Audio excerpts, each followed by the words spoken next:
Hey, Sassy fam, welcome to your Sunday check-in. I hope you're well. I hope you are fabulous. I am so pleased to announce to you, yours truly finally has access to the 3-minute short feature on YouTube. Yay!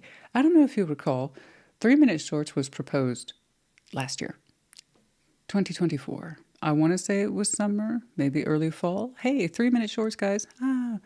Very few people actually were able to create 3-minute shorts. The feature itself did not stabilize for, I'm going to go ahead and take a guess, the vast majority of us until a couple of weeks ago. The theory of 3-minute shorts was there. The actual application of it, the stabilization of that feature, just opened up. So if a channel my size now has access to it, I imagine everyone does.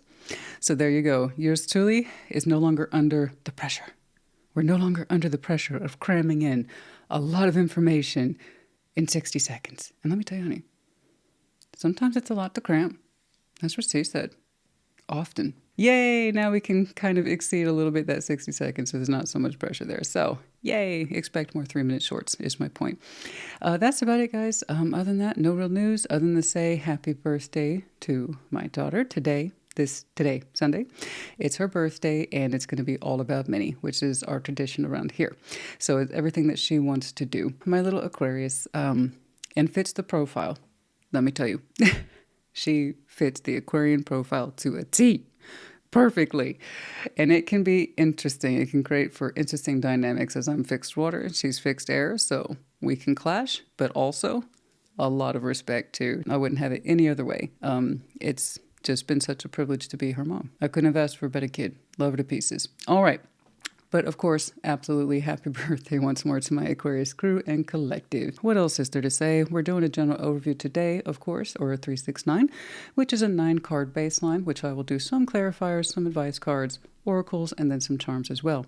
Like always with the general overview, take what resonates, leave what does not. And if there's more than one energy clearly available to you as you see it, and I personally did not call it, okay, then you feel free to reverse those energies as you see fit. These are, after all, general collective readings, not one-to-one private, which is to say they may not resonate at all, which I know is frustrating, but it's also normal. Check your other placements, you will find yourself in there somewhere. You guys, I will see you next week for some shorts, the Thursday check-in, and I will see you at your sign. Take care. Be well. Leo, darling, you are up first. What is going on? For Leo, what's going on? Show me Leo, please.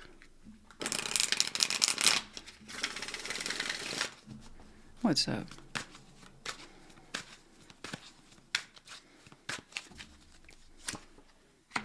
Yeah, the 4 swords. We could all do with a bit more of that. 8 of Wands. The High Priestess. Okay, it's quiet, but it's cool. I get it. I understand your process. I respect that. Temperance, 10 of Pentacles, and the Lovers. Yeah. Good. Hey, you know what? You had a plan and you stuck to it, and it works. The Sun. King of Wands. That's you, darling. 10 of Cups. Oh, aren't you fit to be tied, honey? You gorgeous. Oh, look at this. You're just so resplendent. I love how your energy is like, you know what? I have an internal process. It's quiet. It's mine. I work through it. I understand myself. I understand my priorities, inclusions, exclusions. I mean, it's just so wonderful. 4 swords, 8 of Wands, the High Priestess. This is beautiful. I completely get this process. If you have any kind of sense of how to tune into your intuitive process, naturally it's going to be silent first. So 4 swords, 8 of Wands, the High Priestess. It's quiet. It's reflective. It's internal. Okay? This is where we're listening to ourselves. We're listening to our words, our thoughts, our reflections. And you are formulating something in your mind. You know, I'm not saying it's too long ago. It's more, I think, with you right now, present. So I'm not going to say it's too far back in the past.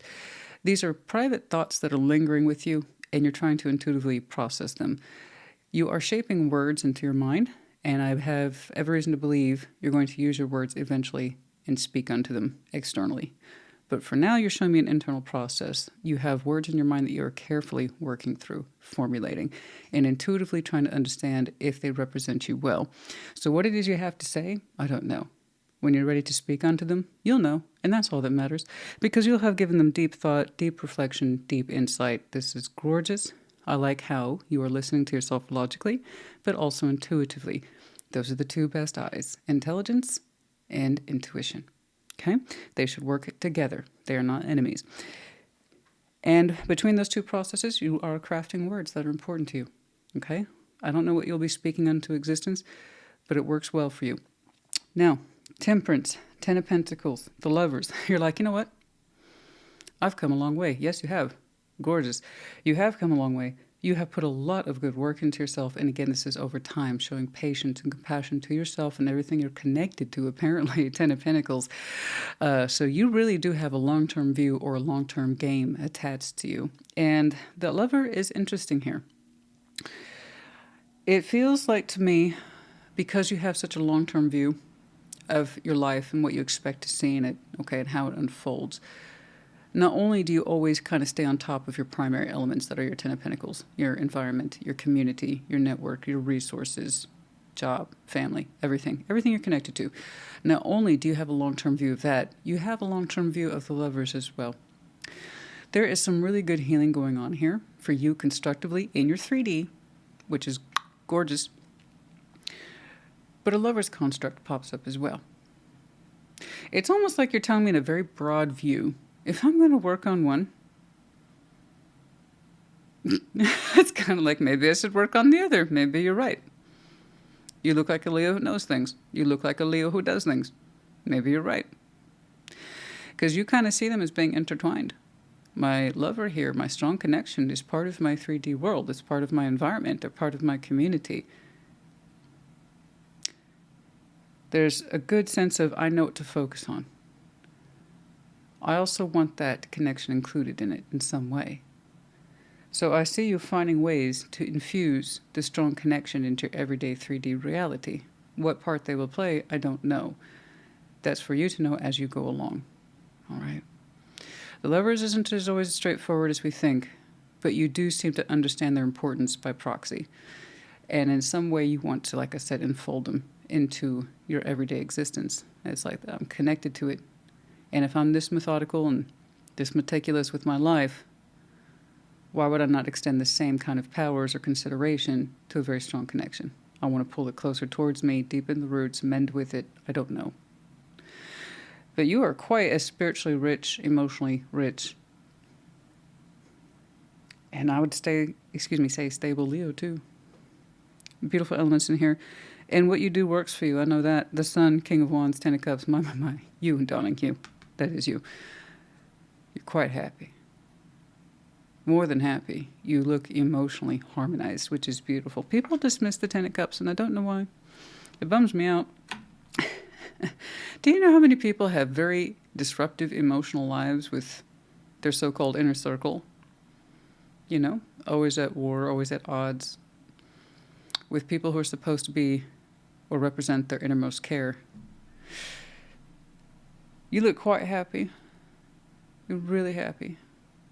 You're alive. You feel yourself. You feel your natural energy is gorgeous in the future for you. So back here, your intuitive process while you're over here, shaping your thoughts and shaping your words very carefully, very quietly, very intuitively, eventually flows outside of you. And you put some really good work where you will see for yourself how things are falling into place. And somehow we route this Lover in or reroute this Lover in to include them in the process of healing and long-term view. Again, what shape they take, I do not know. But you want them there in some way, in some capacity. I suppose it works, honey, because you look so happy. Happy as a clam, as they would say. I really don't need to clarify anything too much here. I'll just get some open-ended advice for you. I project most of you are right about here. Okay. A very quiet process where you are carefully crafting words. And with it is born some sense of ongoing temperance work with your Ten of Pentacles and this Lover's figure I'm seeing. Let's keep going. Let's get some advice, please. Let's get some advice, please. Let's get some advice. Isn't that lovely? I'm not saying you're perfect. There's no such thing. I wouldn't want to know you even if you identified as such, because obviously it's a lie. But I am saying you know yourself really well, and you know what you can do. And you tend to have a positive as well as long-term point of view. The Hermit, the Nine of Swords, and the Seven of Swords. We've done a lot of healing on that which ails us up here. I'm guessing more back here in that quiet internal process. Carefully, the Hermit is careful. Careful, but insists on healing, learning, reflecting, insight. The negative thoughts of your mind, a whirlwind of activity that sometimes is easier to avoid, but we have learned from experience it's best to meet those thoughts and concerns and fears head on, as opposed to continuing to delay them. I see the emphasis here on your internal process, going back to your quiet reflection. I can work through this. I need to sort my thoughts out, and I need to sort my words out. I can do this. And yes, you can. Yes, you do. The results speak for themselves, clearly. That's a lot of worry. That's a lot of insight. And like I said, it marks you back here. Queen of Cups. What of it? Death. Nine of Cups. Something about the heart space has transformed. We seem to be a lot more in touch with this idea of wish fulfillment now. Something in your heart space may have recently vacated or transformed. How your feelings used to flow might have been rerouted themselves and pointed into a different direction of wish fulfillment. Nine of Cups. That might explain then why you are prioritizing next steps in your long-term view.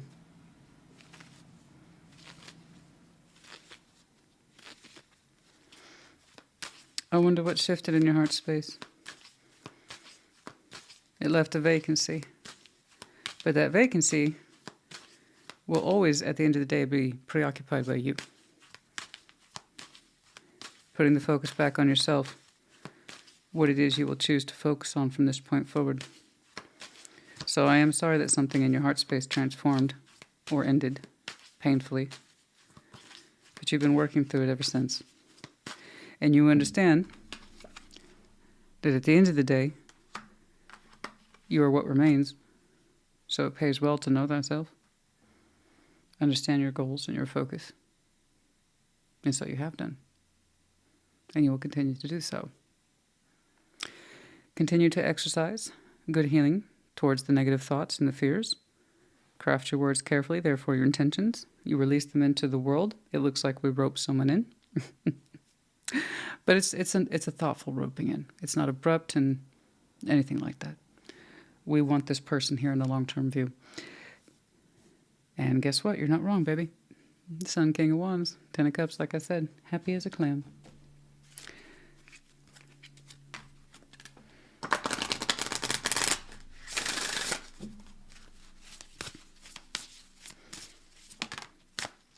Unity, number 34.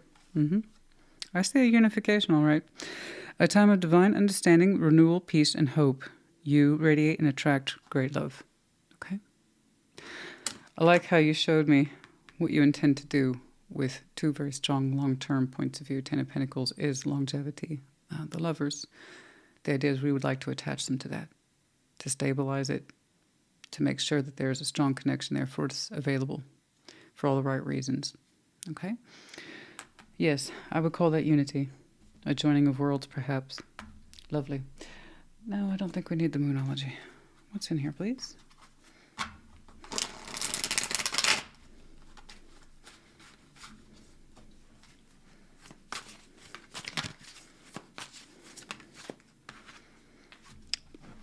As I said, I am sorry that something abruptly exited your heart space or roughly transformed. However, it puts you back into that space of understanding you are the common denominator. Self-love. It all begins with you. No matter what ends or transform, it still begins with you. Okay? All our core energies, time, energy, and effort begins with the self. So whatever leaves, okay, or transforms, or takes on a new shape, you are still the main character at the end of the day. Okay? It's your energy that remains for you. What do you do with it? I think that's what you were working out. You're like, I need to love myself and know that I love myself and make my plans accordingly. Yes.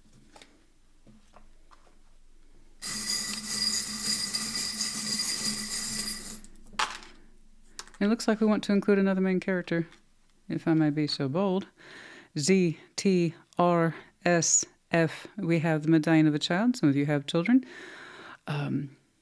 Your lover here might have a child. And then also there could be a childlike dependency. I'm not saying here today, but a sense of vulnerability. I don't quite pick up on that. I mean, I'm thinking it's the literal translation of a child. And we have the yin and the yang. Again, that sense of I want my counterpart. And incorporating our black and our white, for we have both. And understanding in that is our uniqueness as well as our balance. Very good. We have the Book of Wisdom associated here with the Hermit. Some of you are quite smart, intelligent. You've read your books. You've earned your degrees, wisdom, philosophy, something. We appreciate that sense of study and application. Study and application. So well done there. Okay, Leo, honey, I do hope this helped you. It was a lovely reading today. I enjoyed it quite a bit. Put it in the comments. Take care. Be well. Sag, welcome to your Sunday check-in. What's going on for Saggy? Show me, Sagittarius, what is going on for Sag?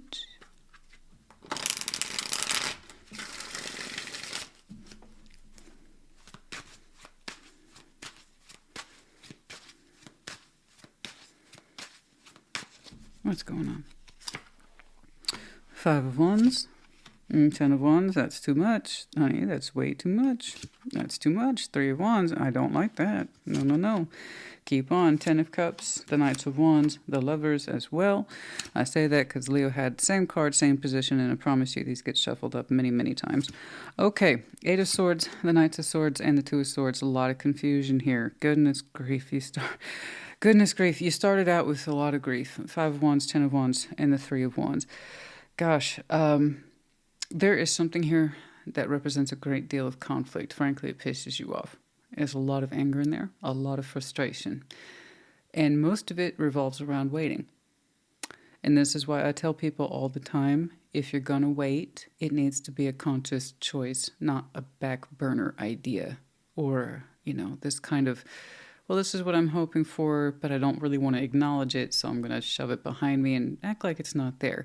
But if it shows up, great, that's what I'm really hoping for, but I'm going to act like I'm not waiting in the meantime.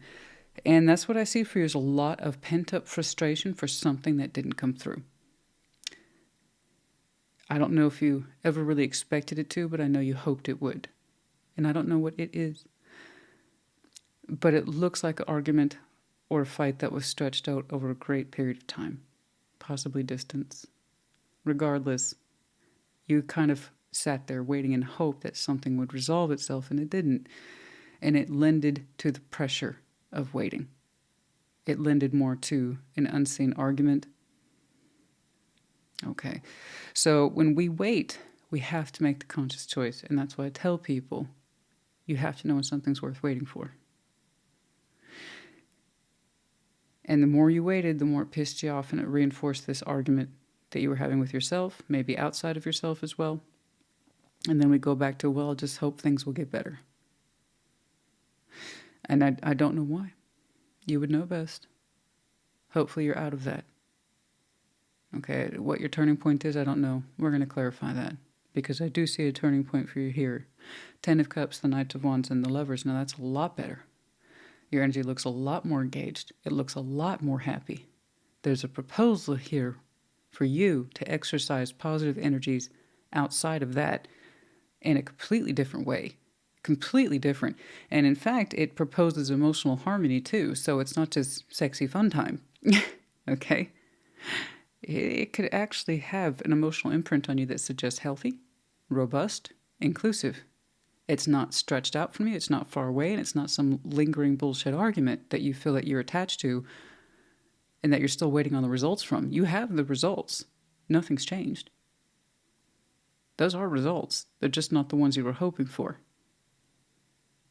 I'm just hoping that argument will get better, or that thing will come back, or it still hasn't. I still don't have the results. They're inconclusive. No, you have the results. They're not inconclusive at all. You're still waiting. That's the result. So at what point this interjects and allows you to engage in real life in front of you in a way that's much more interesting, a lot more fun, a lot more personable, and frankly, if I may be so bold, healthy. This is healthy. Your kind of playful, lighter energies here. This is how Sag should be engaged. This is how Sag should be approached. Something that automatically makes you go, hey, I like this. This feels good. It makes me feel positive. It makes me actually feel like I have somewhere to move my hope, not just sit there and wait, but to actually do something with it, express myself, to be part of something. And whatever this is does ask you to be part of something in a very happy, beautiful, loving way. And that is gorgeous. Do you see this? Ten of Cups, Knight of Wands, the Lovers. Yeah, parts of it is sexy fun time, but there is also an emotional brace element here that says I could harmonize with this in a more permanent structure, in a long-term structure, a more fulfilling structure. When it comes through, I don't know. The way it proposes itself, it's so real, it's so true, it's so raw. And it's lovely. And then you go down here and your swords, or your mind says, I don't know. I guess because part of you is still lingering back here waiting for whatever this is to resolve itself. To get a result. You have the result. I insist on that. So here the mind takes over the dialogue and says, we could do this, but I don't know. I spent so much time back here waiting and being pissed off about waiting. And stop. You get to choose your own level of participation. That includes the positive things as well as the negative things. I don't know if someone's got you on a string, honey, and every now and again they pull it just to remind you they're still attached to you or you're attached to it, and all it does is reinforce that you're pissed off that it's not right there with you. You got to ask yourself if that's worth waiting for, whereas something over here very much desires you to be part of its world and part of you would like to be in its world. Then your mind says, I don't know. I got to make a decision. Eight of Swords, Knight of Swords, Two of Swords, that automatically suggests indecision because you have a decision to make. I think your choices are clear. Something that's not there with you, it's not by your side, it doesn't support you, it doesn't seem to love you, it keeps you waiting, keeps you angry and pissed off. Isn't your hope exhausted on this one? Isn't it completely spent yet? That your mind would be like, I don't know. I could either choose this, is what I've been doing, but it's familiar, right? And you've been waiting on results. Which once more I'm going to insist you already have them for a long time. Or you could choose this. That wants your immediate engagement. Your time, energy, and attention in a healthy, loving way.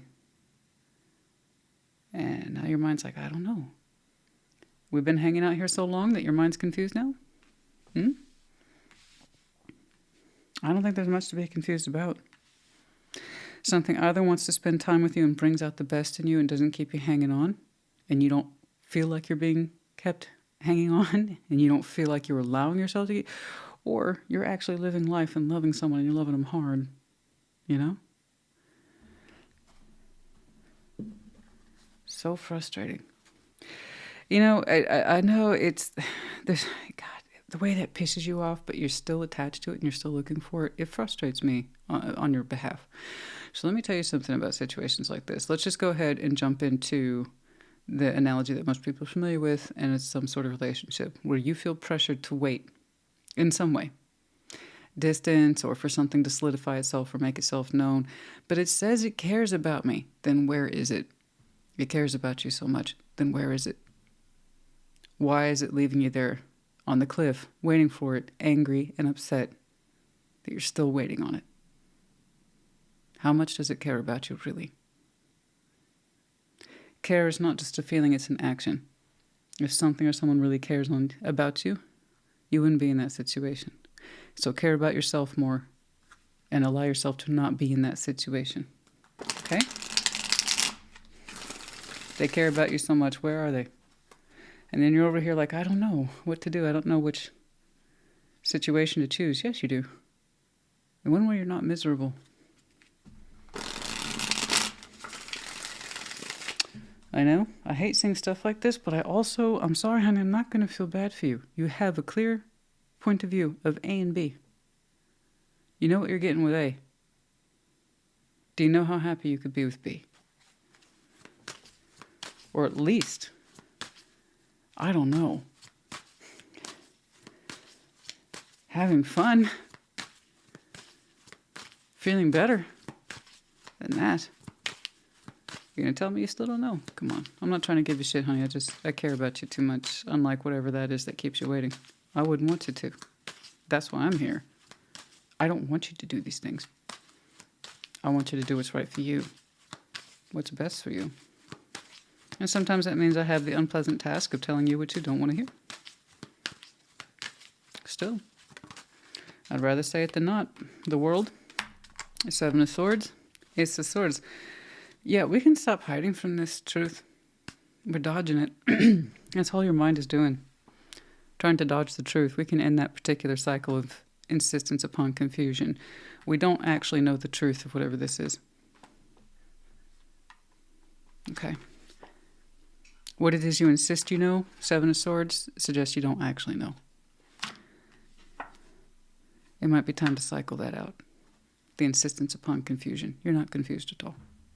I think you got in the habit of waiting on this so long that it actually seems like a choice to keep doing it. Like it's a real honest choice. No. No, it's not. But it is, though. I mean, you can. Tarot ladies don't mean shit, right? You get to do what you want to do at the end of the day. I can't tell you what to do. I wouldn't want to. Okay? Everybody has free will. This is either yours or it's not. That's it. Tarot doesn't dictate action, you do. Tarot is the proof of choice, not the absence of it. And yours actually has proof of choice today. Okay? The Lion, 16. Harness the loyal and protective aura of the lion and charge ahead magnificently. I agree. Protect yourself, honey. Protect yourself. You have the right to charge forth, to defend yourself in your territory and exit that if you want to exit that. I mean, you need to protect yourself because whatever this is doesn't make you feel protected or secure at all. In fact, it makes you quite angry more often than not. Let's go ahead and pull some Moonology for you.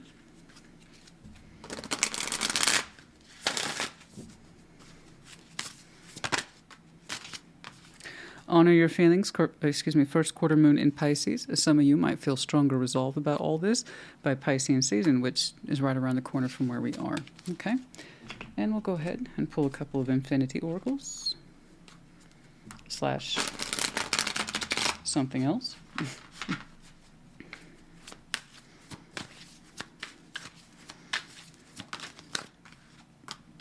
Forming a structure, solid foundation. I know you're craving more structure.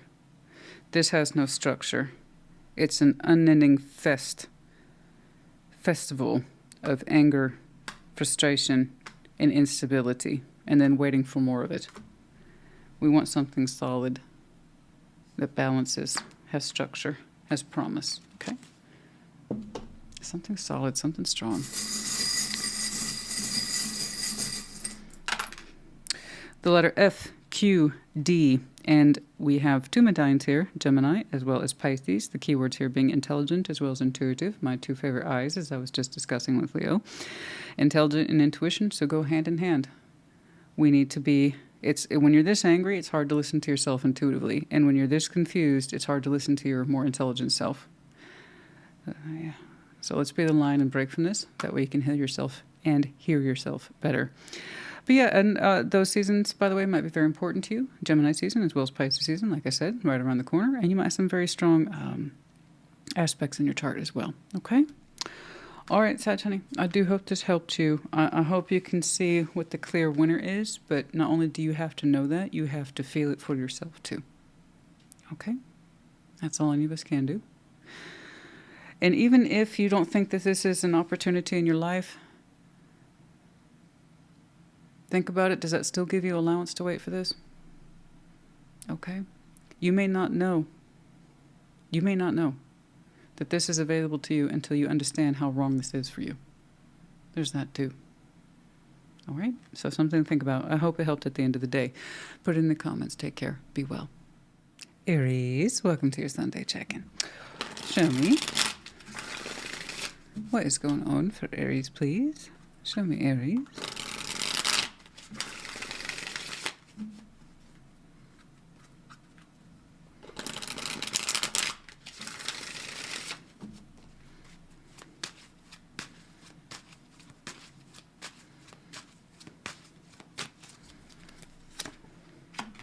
Three of Swords, the Moon, the Empress.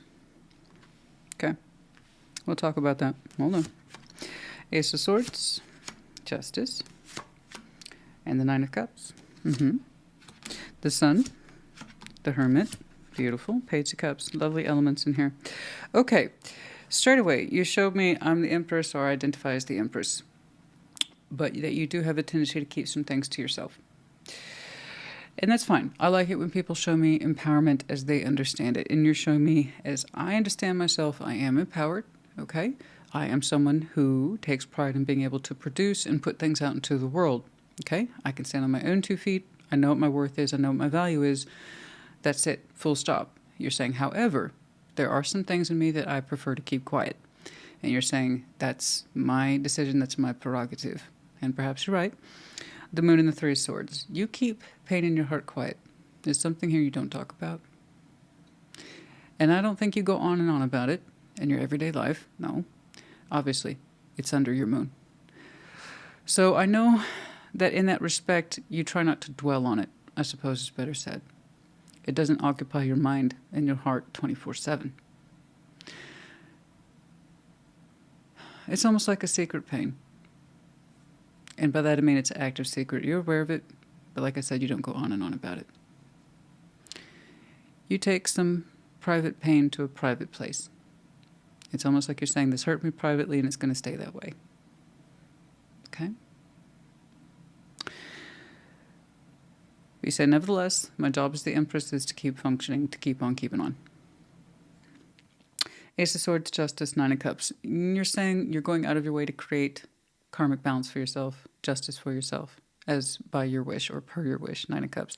You're saying you will correct things on your course, on your timeline that are right for you. And I kind of like that. I kind of respect that because I kind of get that. The Ace of Swords, Justice, Nine of Cups. You have your own particular sense of justice. You have your own particular sense of balance, spiritual, technical, legal. You're like, I have a plan and I'm going to make things right for me by me. And it is operative under one person. This is individual energy still. It has no concept of justice for the thing or person that hurts you. It's what you need to do for yourself. And I think some of the best justice you can ever create is that which you create for yourself. Okay? It doesn't harken back to vengeance. It doesn't harken back to revenge concepts or cold serve justice or anything like that. It's you identifying how to best live your life. Okay? Excluding anyone else's opinion. You're saying the best way to have justice is to create good karma for me. I will focus on my business. Is I understand justice for me dictates what is balance for me, once again. So whatever that means to you in terms of wish fulfillment, you're pretty smart, you're pretty intelligent. You seem to have a very strong idea of how you're going to live life on your terms and create justice for yourself. So it really has nothing to do with kind of backtracking or tracking down the pain and the origin of it and the situation, circumstance, or person who put it there, or helped put it there, I should say. It's more like what you're going to do with your life from this point forward. And that's how you're going to create best justice for you. So again, very admirable, with a huge sense of focus on the self, and this is what I'm doing, and this is how I maintain my empowerment. I know me now, and this is how I'm going to live my life now, from this thought, from this strong point of knowledge, from this point forward. This is Aries from this point forward. Okay? The Sun, the Hermit, Page of Cups. I don't think you're wrong. You seem to be quite happy, actually. You make a lot of peace for yourself in this process. It's interesting. I think you're going to be one of those folks, honey, where perhaps you do indeed deserve karmic justice, but you don't see it that way. You see it as I create it for myself. And the proof is in the pudding. I'm either happy at the end of this life or I'm not. And I think that's a great point. You probably deserve some good karma your way. You probably do. Something here probably wronged you.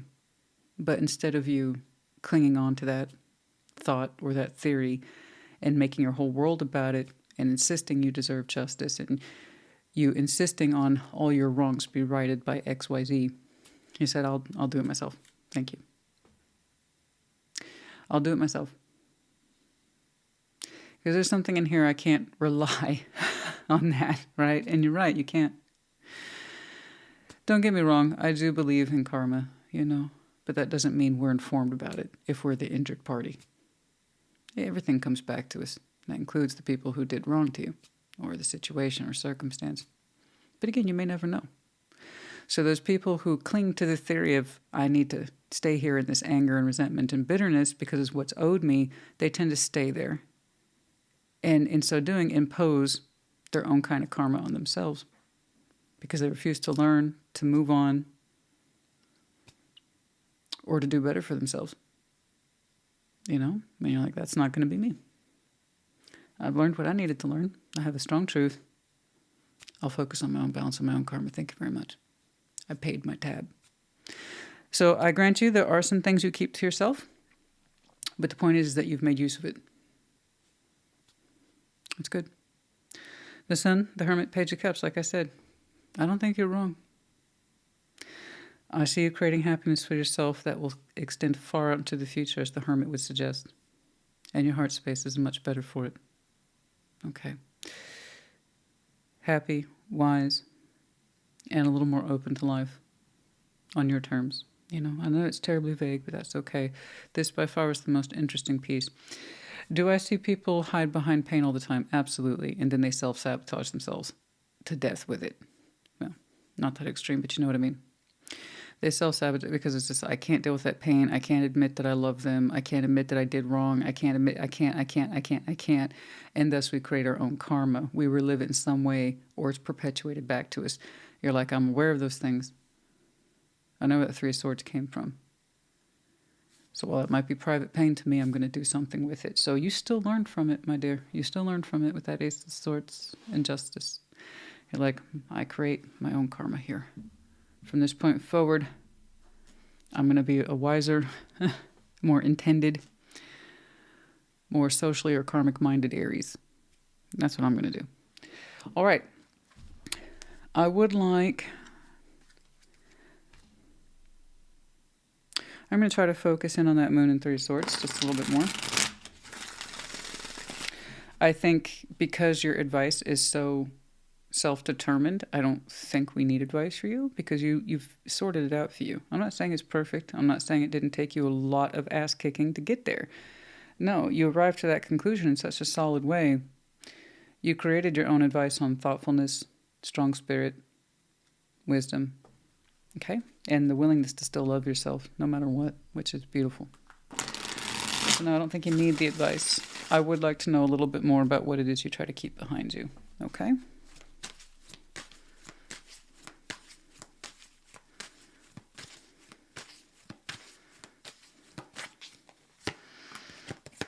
Knight of Pentacles, the High Priestess, the Four of Wands.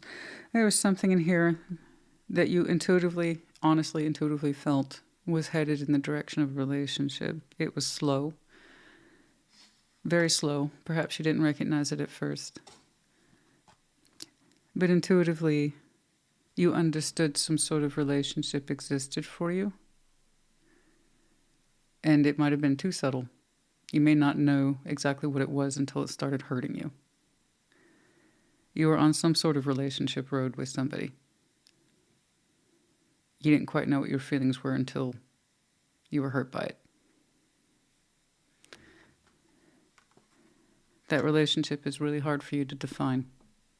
You just felt that it was there. And somehow you still got hurt by it. You understand that it hurt you to some extent and that you participated. Yeah, these kind of vague, fuzzy, confusing relationships, and we find ourselves hurting them and we don't quite know how it happened. We just know that it did after the fact. So it's a private hurt, like I said. It felt something to you.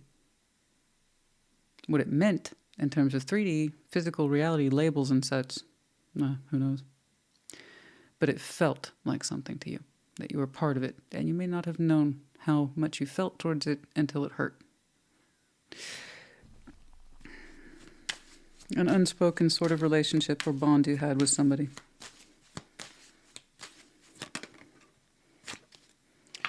The Hierophant, that's funny because I don't sense commitment from this. The relationship's too undefined. Could be Taurus energy.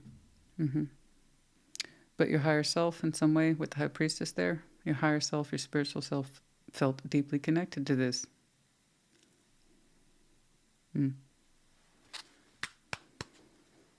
okay.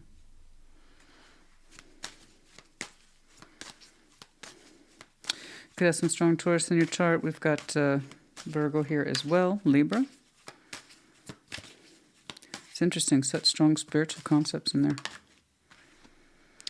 But it was poorly linked. It was poorly linked. So, it was one of those oddly defined relationships that's largely based on feeling, not actual definition.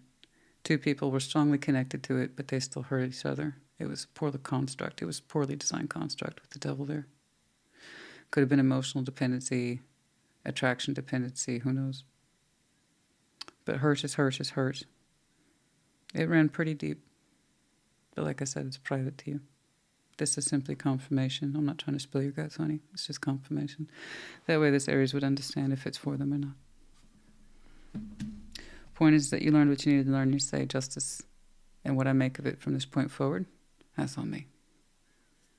I don't need recognition or confirmation from that which hurt me or harmed me. It probably won't anyway. If I'm being honest with you, it looks a little terrified.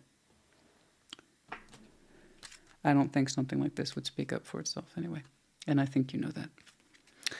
Okay.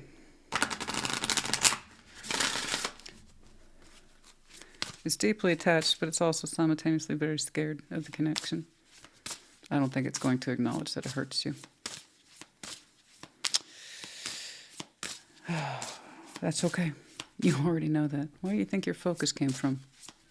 You already concluded this. I'll give justice to myself.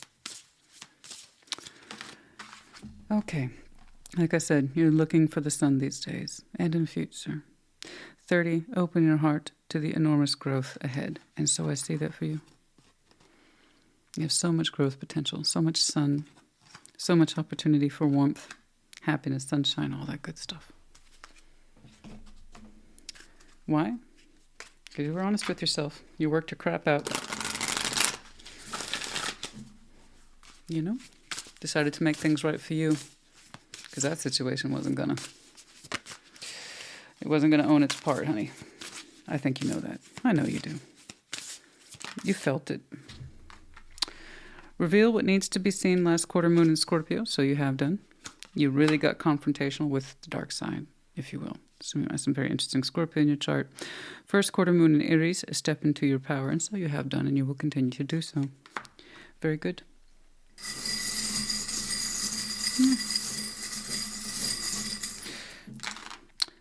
We have, so many medallions today. No letters. Oh, that's annoying.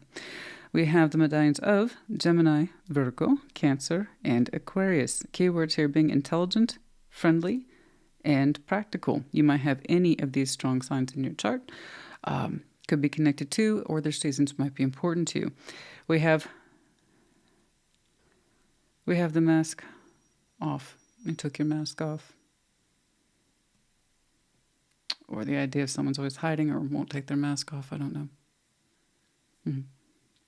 Chakra is not in alignment. Whatever this is wasn't in alignment. I know. It's a poor construct. And then we have the lotus flower. Some of you kind of tune into the idea of the lotus flower, that sense of beautiful, complex symmetry, that as you unfold, you become more beautiful. Okay? But very complex, but very beautiful. Your story is just unfolding. And it's a complex story. And you take that complexity with you. You learn from it. You exercise that skill. You move on. Okay.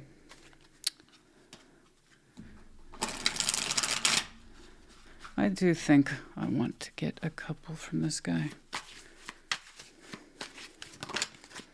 Remember your awakening. Don't forget. Yeah, I'd say that. Yeah, you had a big awakening there. I see that. And I particularly like mirroring. Yeah. I know that you two were deeply connected and you mirrored each other in many, many ways.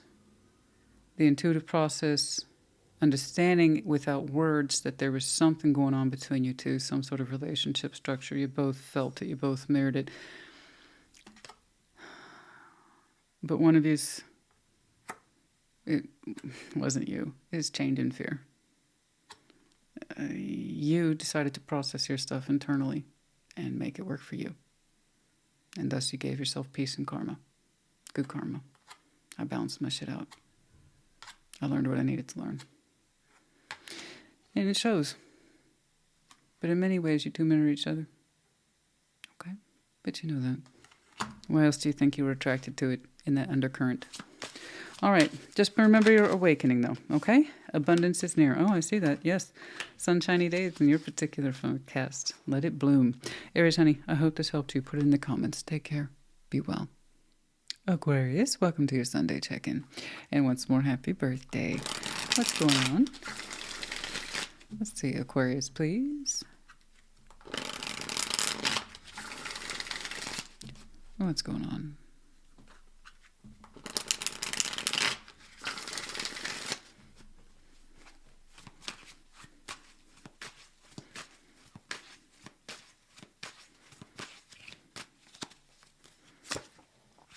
The Sun.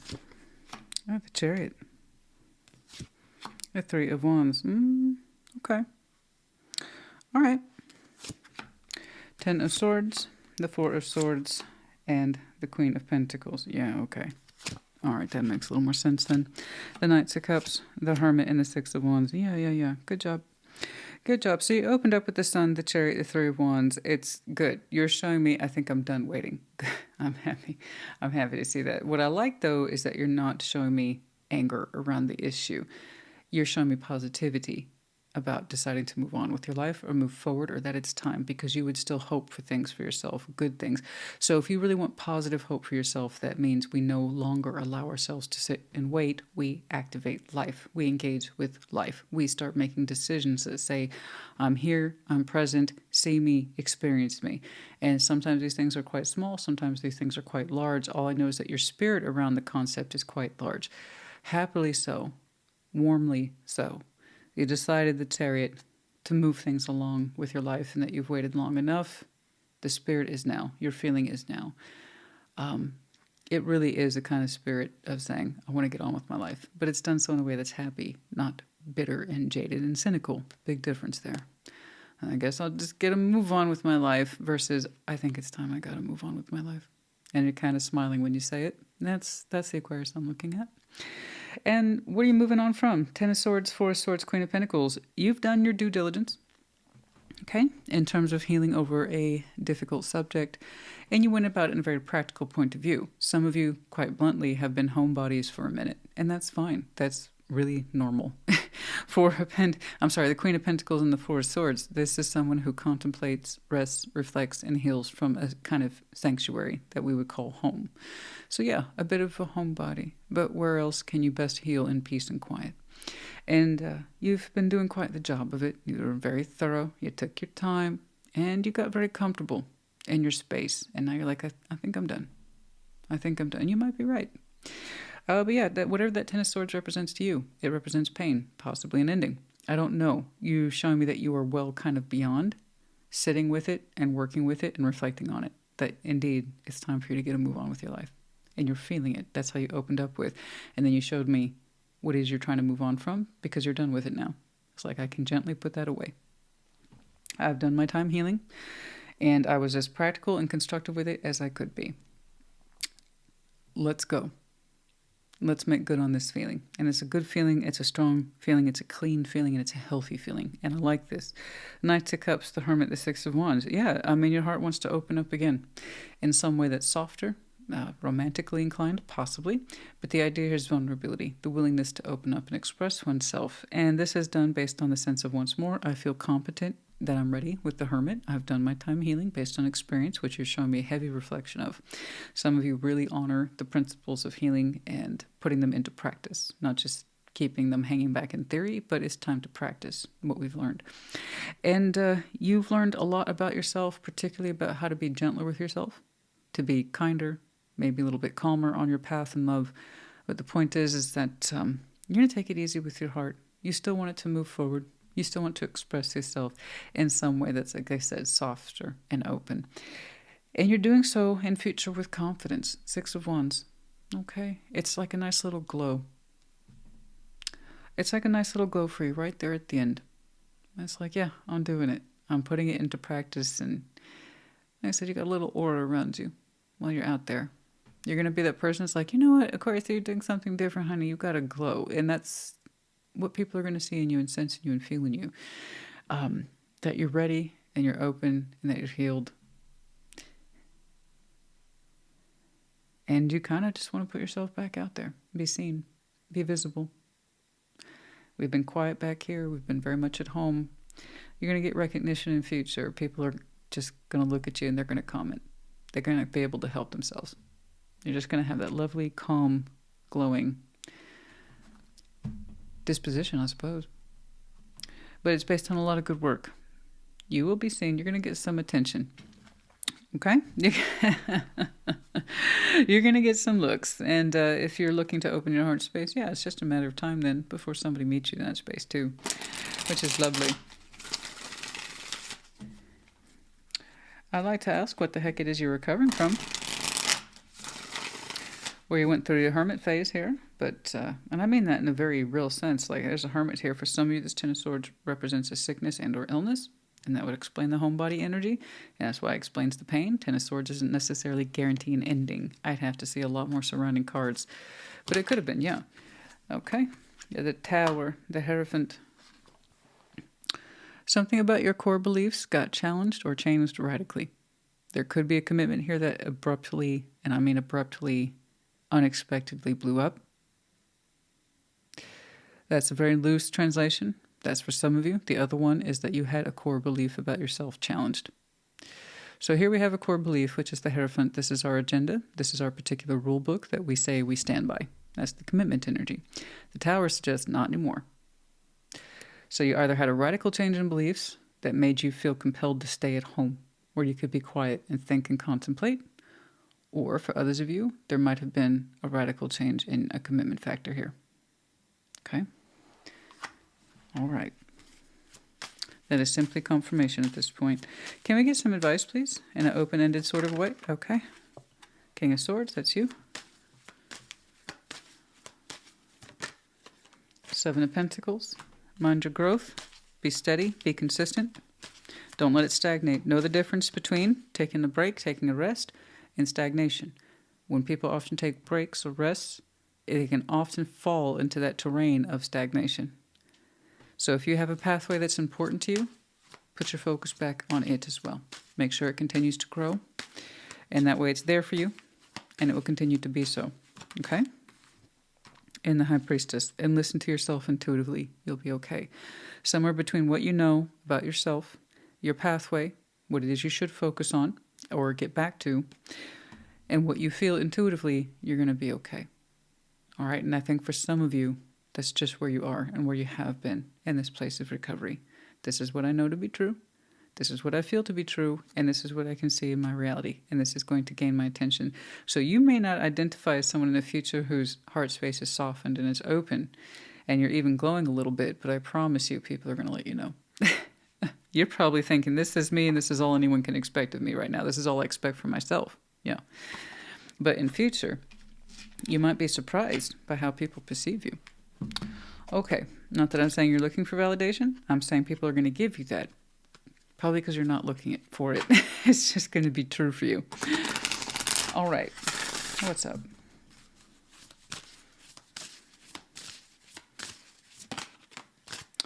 Goals. Yeah, I know. Maintain those goals. That's what I'm saying here. Seven of Pentacles, it's very tricky because it's stuff we have in place, which suggests we've developed it. We've grown it to a certain point. But then we need to stop for one reason or another. Let's say we did have something rather explosive occur. We had health issues, or we just needed a break. Tale's old as time.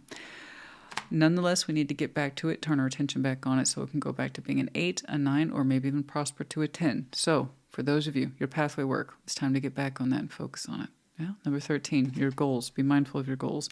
Progress is positive and personal goals will be achieved as well. Yeah, the personal's in here too, not just the professional. Number 13. Okay, let's do some Monology. I don't think we'll need the Oracle deck. I use them as I see fit. I just like to have them there in case I decide to use them. It really is sometimes a feeling-based. Okay, and first quarter moon in Scorpio, release your blocks. Very good. Release that which blocks you. Forgive it. Learn from it. Let it go. Easier said than done, but that's why it's a process. It's not an overnight, it's not an Instapot of directions, you know? This is more like a slow cooker thing, yeah.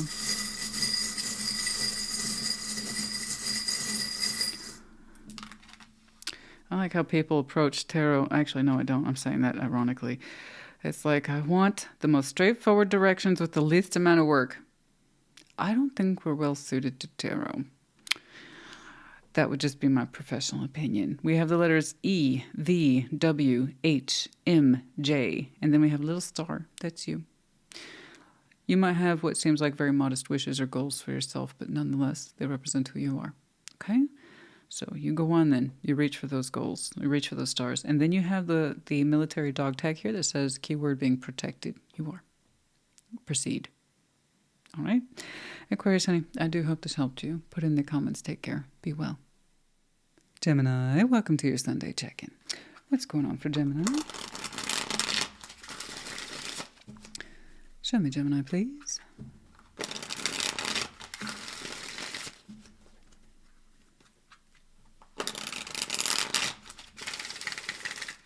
Okay.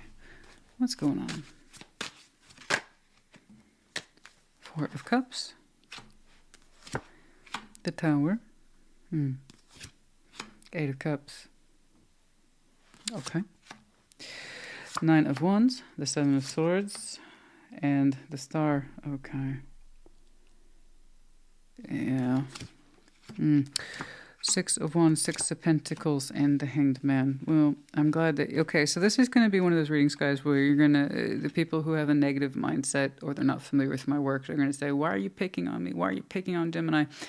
No, that's not how this works. I read what's here, not what isn't. So take it resonates, leave it does not. If it's not your reading, check your other placements. Cool.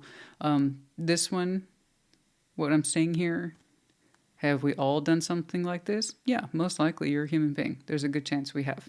Okay? You know, until you're in a place to accept it, you're not going to want to hear it. Or, frankly, again, once more, it's just not yours. Once more, I'm not picking on you. We all get something like this from time to time. It's what you call inevitable. All right? Four of Cups, the Tower, Eight of Cups. An unhappy situation blew up. And I mean, it was unhappy. It was very unhappy. It was very uneven. And since it involves water, not once but twice, and it's on an equal division. So it's looking like our feelings here were not on the same page with somebody. And it blew up. It got confrontational. This is how it is. Anger, upsetness. It's not fair. It blew up. And your response was Eight of Cups. Well, I wasn't emotionally involved in it anyway. I wasn't available to it anyway. Or it's almost kind of like saying, fuck it, I can just walk. It doesn't matter. Like, I'm not attached to it anyway, so I don't care. See, I was never in it. I was never in it from the beginning. So it doesn't affect me. Zero affect, right? Nothing.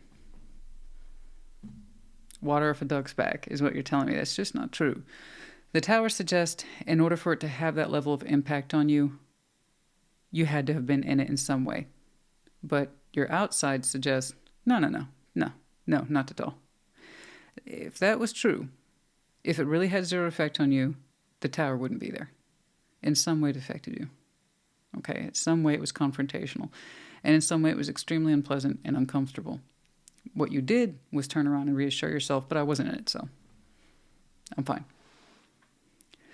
So maybe in reality, in your perception, from your heart space's point of view, you may not have been emotionally involved, but in some way you were. Otherwise the Tower isn't the Tower. It wouldn't be there.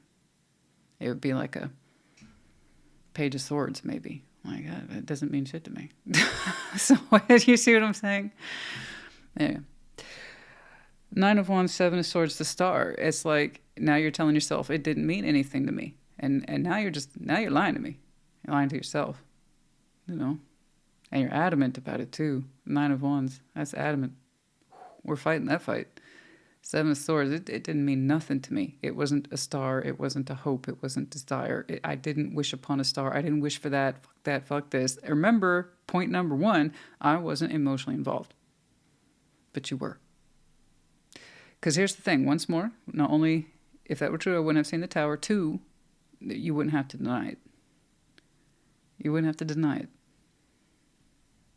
It doesn't make me mad. I don't think about it at all. It didn't affect me at all. And don't accuse me of desiring it, because I didn't. Ergo, I was never attached to it. Okay. I mean, that's you trying to convince you, not me. I'm just trying to give back to you the impression of the voice I'm getting on this one. I didn't want this. I wasn't attached to it. Nah. It didn't mean nothing. It didn't mean nothing. It meant nothing about nothing about nothing. Okay. A little further out, Six of Wands, Six of Pentacles, the Hanged Man. You know, your work is valuable to you, and it gives you a lot of good, healthy perspective, which is good. I can see that many of you take pride in your work, what it is you do, how it is you balance, what it is you balance with, and why.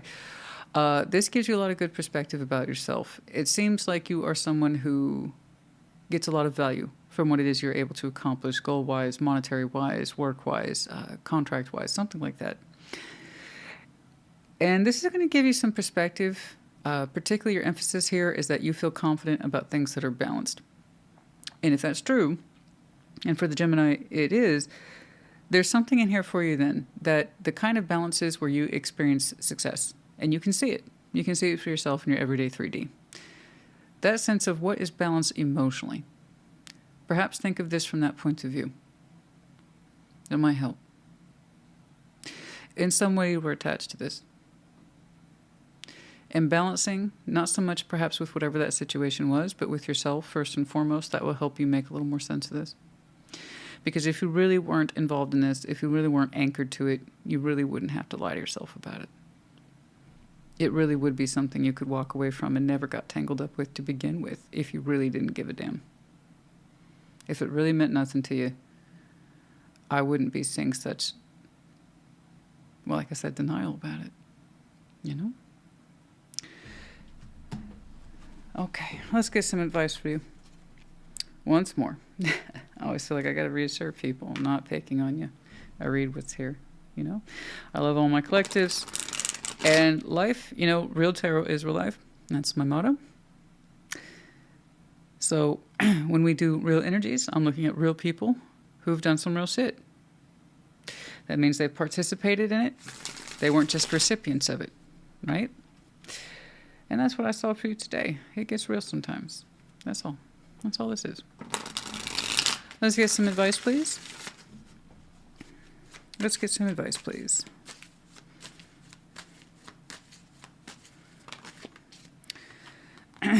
The Knights of Cups, the Nine of Pentacles, Page of Cups. We love this. We did. As an individual who is experienced, it's either you or whomever they are. I'm not focusing on them or they. If I saw something stronger, I would have reported it. I didn't. I just know it involves someone else's heart space. After that, I have nothing because I'm not concentrating on that. I didn't see the Lovers. I didn't see any of that, which has a stronger punch. This is something I can tell that's already happened. It's been happened, and we're still kind of rejecting the fallout of it, and the lesson behind it, and the feeling behind it, and the experience behind it. So that's well and done. That's done and done. That's back there. Okay. Everything else from this point forward is how we still haven't processed it. So the advice is to open up to the fact that we kind of love this the way we loved ourselves. Okay. We should be an independent person here at the Nine of Pentacles, with our own sense of feeling, and our own sense of direction of that feeling, being able to own our feeling. Because the love is here, there's a sense of vulnerability here. And the ability for one to own it, again, sense of self, this is what I can do. The ability to own one's feelings is kind of the critical point here. I know for something, when things go down, guys, I know it's such a human thing, it's such an ego thing to protect the self and be like, it didn't affect me. And it's easy to fall into that. It makes existence easier, but not necessarily kinder. And even then, I would qualify. Existence is easier temporarily, not long-term. Okay? And yeah, as for the Gemini I'm looking at, that's what you're experiencing. We're still thinking about this. And then refusing to admit that we're thinking about it. And how much it meant to us. You know, own the feeling like you would own yourself and what it is that you would do and how you identify yourself as a functioning human being in this world who has their own roots, who has their own skills and abilities and experiences, their own sense of can-do attitudes the same way we would own our feeling, and that makes you stronger.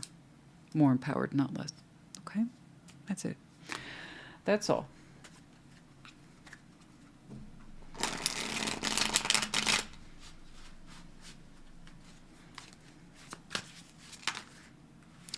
I see that. I get it. The busy and distraction, you know, it's like if I put a lot of fire into my work stuff, I can forget about this. And if I just drive deeper and deeper into my goals, you know, maintain my balances and my contracts, this will eventually go away. And like I said, it's a temporary fix, but it doesn't give you any long-term sense of ease or feeling better in your mind or in your heart or in your spirit. So just FYI, I know that when you are determined to strike a match and put it towards, in this sense, we have the Ace of Wands. That match is being lit towards an idea that just keeps you busy and distracted. That doesn't actually allow you to work through this stuff. And that's true. Yeah, I agree. All right. So just FYI, I understand. And for some of you, FYI, simply confirmation here that Gemini is your Jupiter placement. Destined. An important conversation. So there's an important conversation that has either already happened in the past, and that's what kicked off this whole darn thing. It was supposed to come through. I agree. The tower represents that imminence. It was going to happen. Destiny. Okay? And that could have been what shaped what's going on here from this point forward, or it could be upcoming as in future context. Okay? All right. Yeah, let's go ahead and do these. I don't always pull all the oracles. I don't always feel the need to.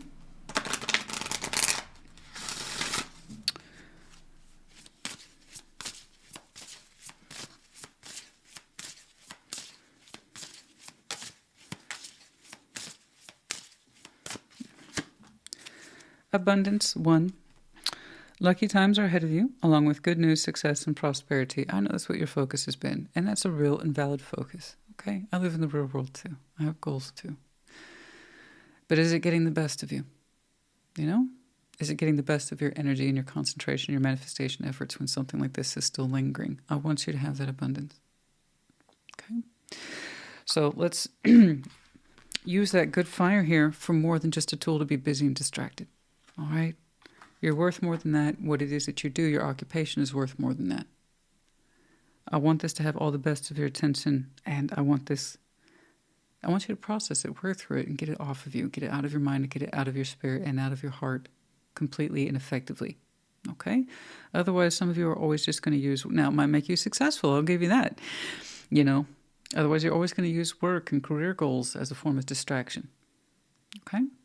So something to think about. That's all. But I want you to have the abundance. I can see that's important to you.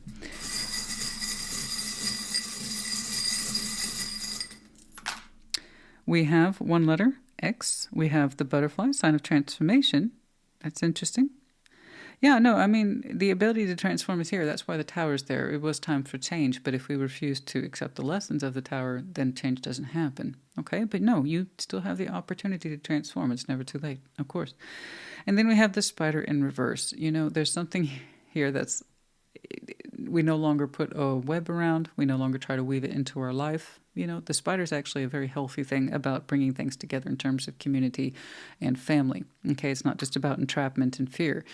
The reverse suggests we can't build a life around this. We can't weave our magic around this or bring it close to us anymore or catch it.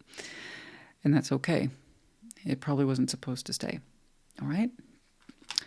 All right, and we also have 2 medallions here. Cancer, but just because it's not supposed to say it does not mean the lesson is nonetheless important. We have to learn to separate. It's in our life versus it isn't. And if it isn't, we don't have to do any work towards it. No, no, no. It's for ourselves. Okay? We're still our own original architects here. That's what the 9 of Pentacles is. All right. We have 2 medallions here, Cancer and Taurus. You might have some very strong placements in your chart. Those seasons might be important to you, or you could have been formally connected to. Okay. Gemini, honey, I hope this helped you. Put in the comments. Take care. Be well. Libra, welcome to your Sunday check-in. What's going on for Libra? Show me Libra, please.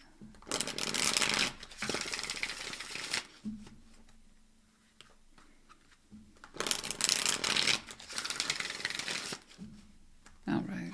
What's going on?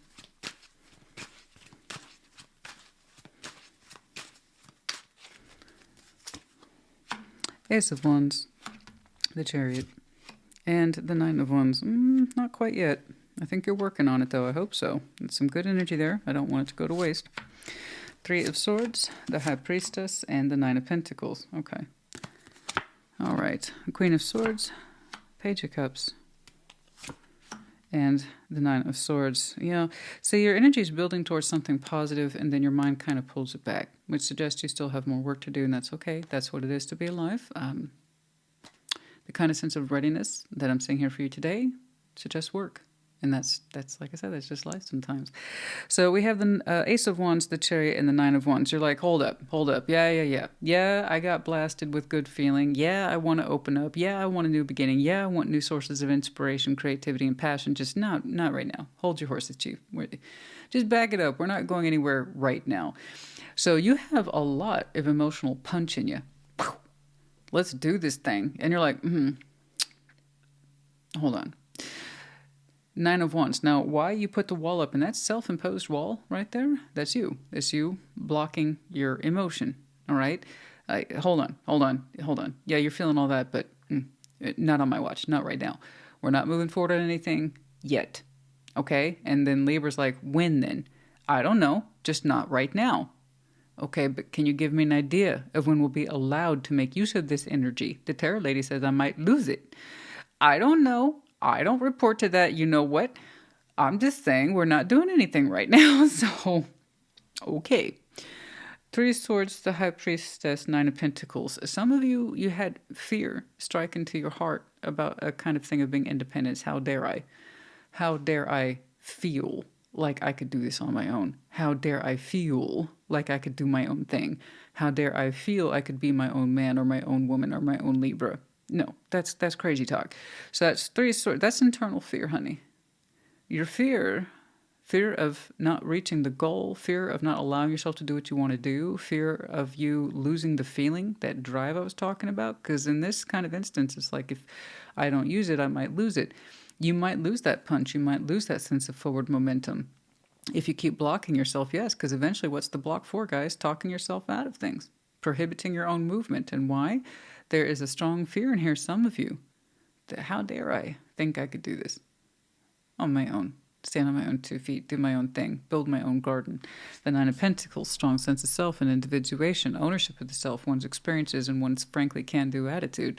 It's not hype, it's not bullshit, it's not conflict of the mind. It's real, undisputed truth. It's reality. This is what I have done. These are my achievements. You know? This is what I built. And some of you kind of fear or distrust your own sense of can-do. So whatever it is that you have such a strong fever punch on, that's real, that's authentic. I don't want you to lose that. I really don't.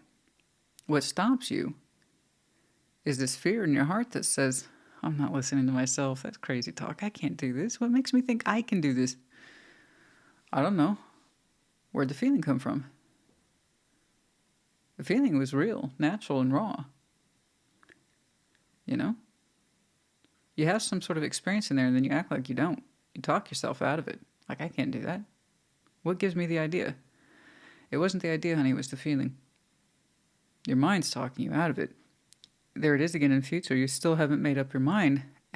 But the thing is, your heart has made itself up. And your own sense of self would also like to proceed. It's your mind. There you are. Queen of Swords, Page of Cups, Nine of Swords. I feel bad. I feel bad for the Libra I'm looking at. You're literally talking your heart out of this. You have such strong, beautiful feeling. There's something in here you want to do. And you feel it. You're not faking it. That's real. That's real feeling, honey. Right there. Boom. Oh, yeah. Look at that. It's a wand. The Chariot. And your mind's like, no, I can't handle that. Yeah, you fucking can. I don't even know what it is, but yeah, you fucking can. And I know it has to do with your own sense of self, your own sense of livelihood and experience. I don't know what it is that you want to do, but the feeling's correct. And it doesn't feel like a relationship thing, guys. It feels like this is something you just want to fucking do. Take up macrame. I don't know. Take up yoga class. Learn how to kickbox. I don't know. It could be the smallest thing, but it means everything to you. And your mind's like, we can't handle that. Bullshit. You're completely discrediting. I see you do this sometimes. All signs have pros and cons. Everybody, no exception. There are no exceptions in this life. All signs have their attributes. All signs have their And yours famously is talking yourself out of shit. That's why your power card is justice. Figure it out. Balance yourself against yourself. What is right for you, not what it is you can talk yourself in and out of. That's the thing. That's the difference between an empowered Libra and one who still needs to understand I should be referencing against myself what's right for me and not doing this talk myself out of it crap. I feel I can do this, so maybe I should give myself that credit. Let's lean into that. Let's tip that scale a little more, you know? Anyway, I hate the dialogue I'm seeing for you in future because your poor little heart space. I mean, I was going to say, up here, it is that sense of I want you to use it or you could lose it. And in future, now let me make this clear, I'm not telling you what to do. I read cards, baby. I read what's here, not what isn't. I'm saying one pathway for the Libra. And the Libra I'm looking at is choosing to talk themselves out of it based on a fear of being inadequate, incapable, or that the feeling won't last. You can't commit to the long-term results. I don't know. It sucks because your poor little heart doesn't have a chance against your mind. So again, I'm not telling you anything. Tarot doesn't dictate action. You do. Tarot's the proof choice, not the absence of it. I want you to believe in yourself more. That would be my advice to you before I pull the advice cards. Believe in the feeling. Believe in your own sense of freedom and your ability to choose. That's what I would have you do. But again, my opinion don't mean nothing. If you're going to talk yourself out of it, you're going to talk yourself out of it. What I have to say, what Tarot Lady has to say, don't mean shit. Okay. Let's get some advice for you, please. I hate this. You know what this reminds me of? Because I grew up in a very different time. It was called the 80s. And this is what it was like growing up in the 80s at school. I was that person, right? Hyper creative, hyper imaginative. And then also, frankly, I was just kind of fast. You know, I've talked about it before. This is not a new topic. It just comes up at various points. And I remember literally one teacher telling me once, Christina, I think you're too creative. I think you're a little too fast. Maybe you should slow down. And I remember saying out of pure frustration, because it wasn't the first time I'd heard that, I said, why don't you speed up? Guess who got in trouble? Me and my smart mouth. Been getting me in trouble since the 80s. Right now I'm looking at that teacher who would discourage someone who clearly has the inclination, who has the talent. But you're also your own worst teacher or enemy in here, talking yourself out of it. Why don't you slow down? Why don't you second guess yourself? Maybe stop being so intelligent, stop being so creative, and stop having such strong feelings. That's not for you. That's not for you. That's for other people, but it's not for you. I want you to tell that teacher to shut up. Not like, you know what I mean. The metaphor. Okay? I just take that under advisement. You're so much bigger and stronger than that, honey. So much bigger and stronger. Remember, the Empress, one of the cards you share with Taurus, as you're both ruled by Venus, is production. Not sitting there looking pretty, which she does. But that's what she's for. She produces.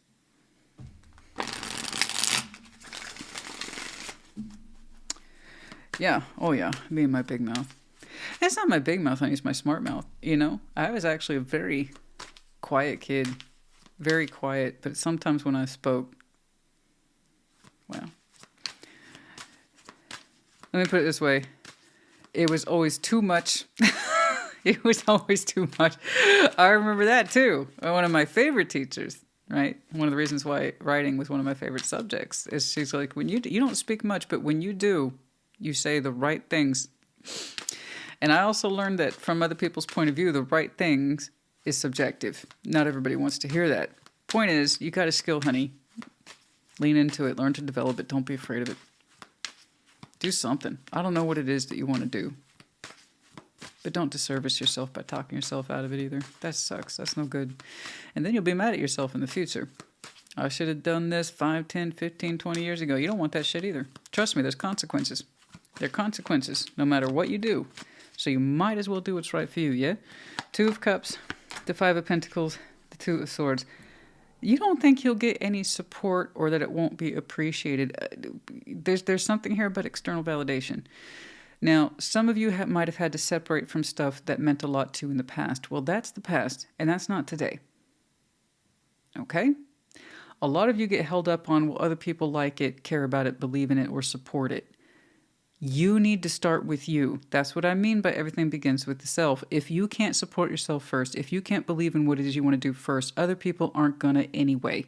They will have no reason to celebrate you or give you confirmation or affirmation of what you're doing if you can't do it first.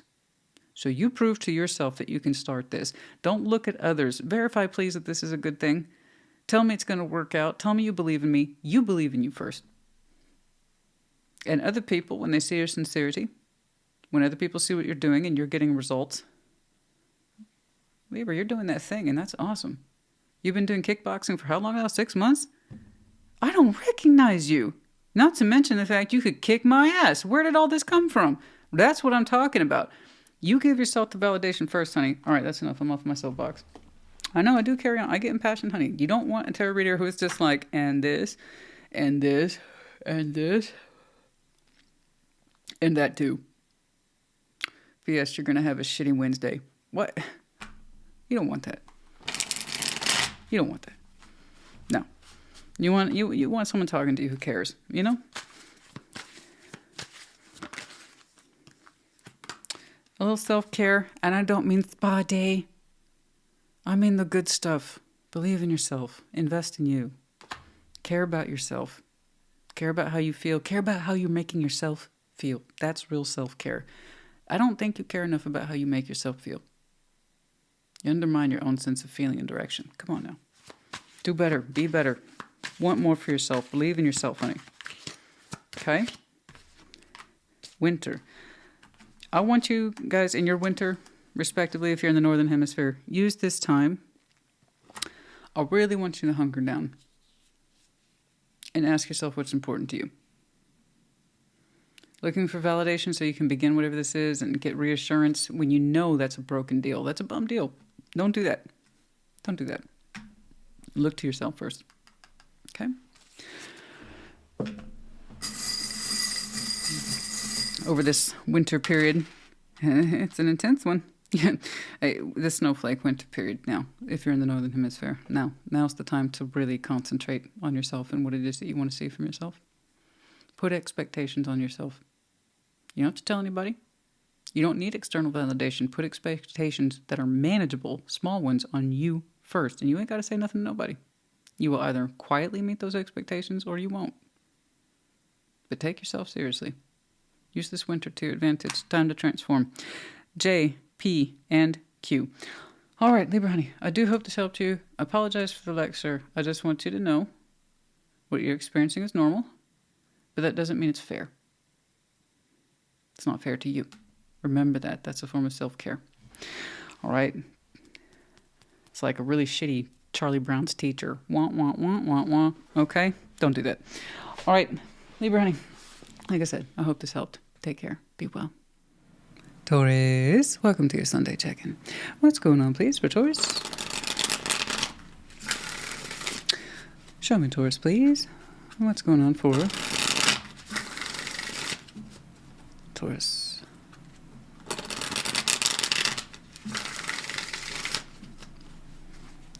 What's going on?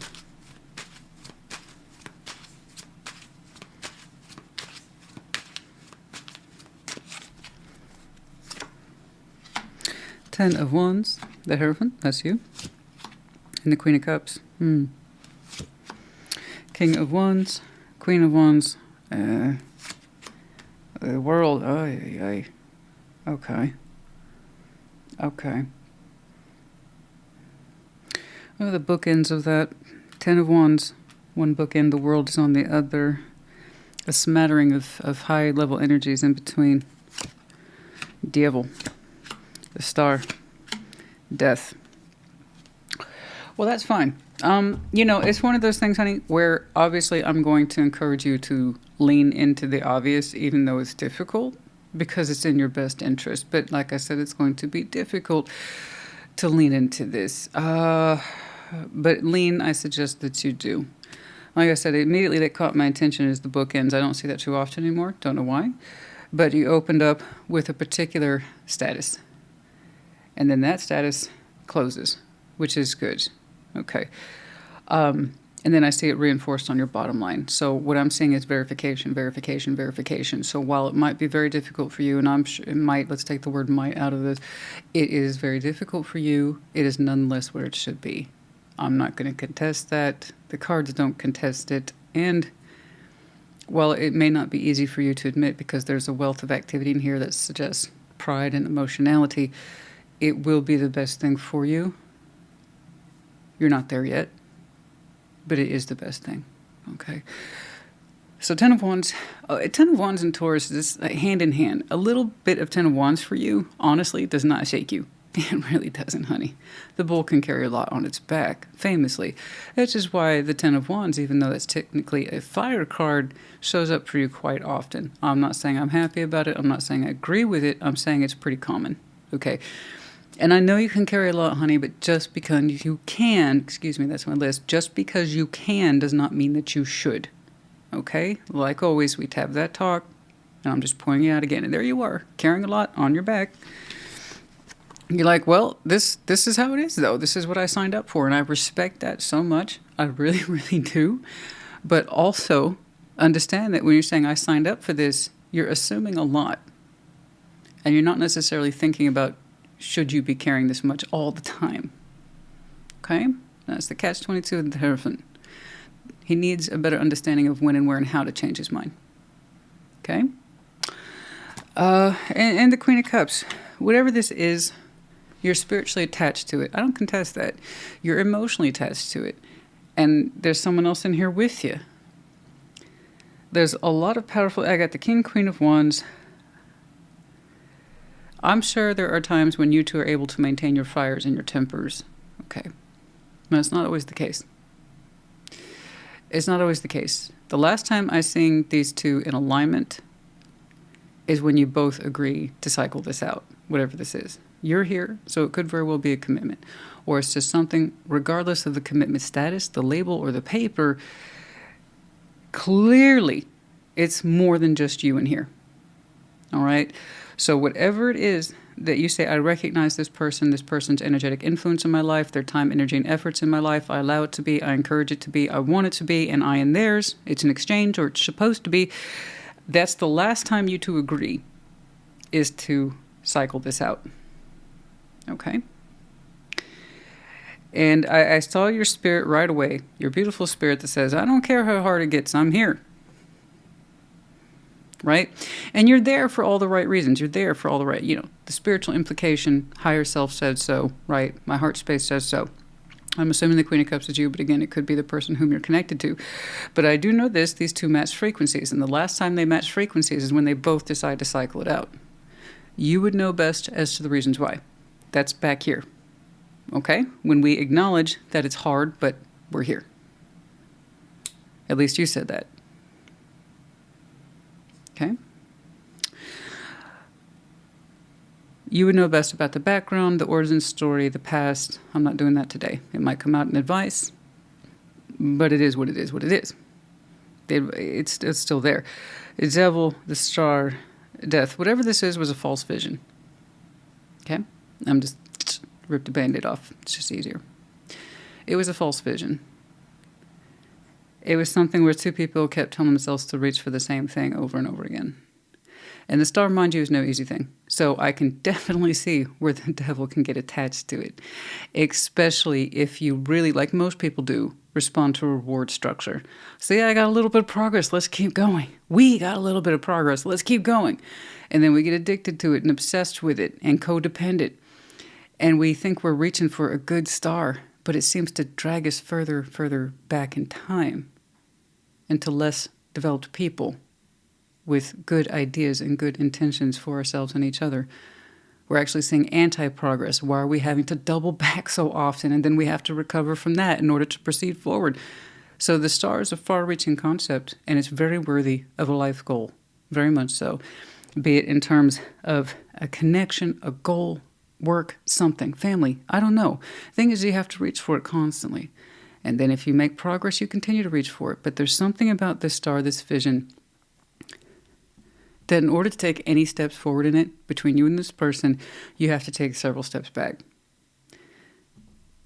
And somehow you two managed to keep yourself yoked to that vision for I don't know how long. So when you had a lack of progress, so did they, you know? There was always something pulling this vision back, always pulling it down, pulling it apart, degrading it.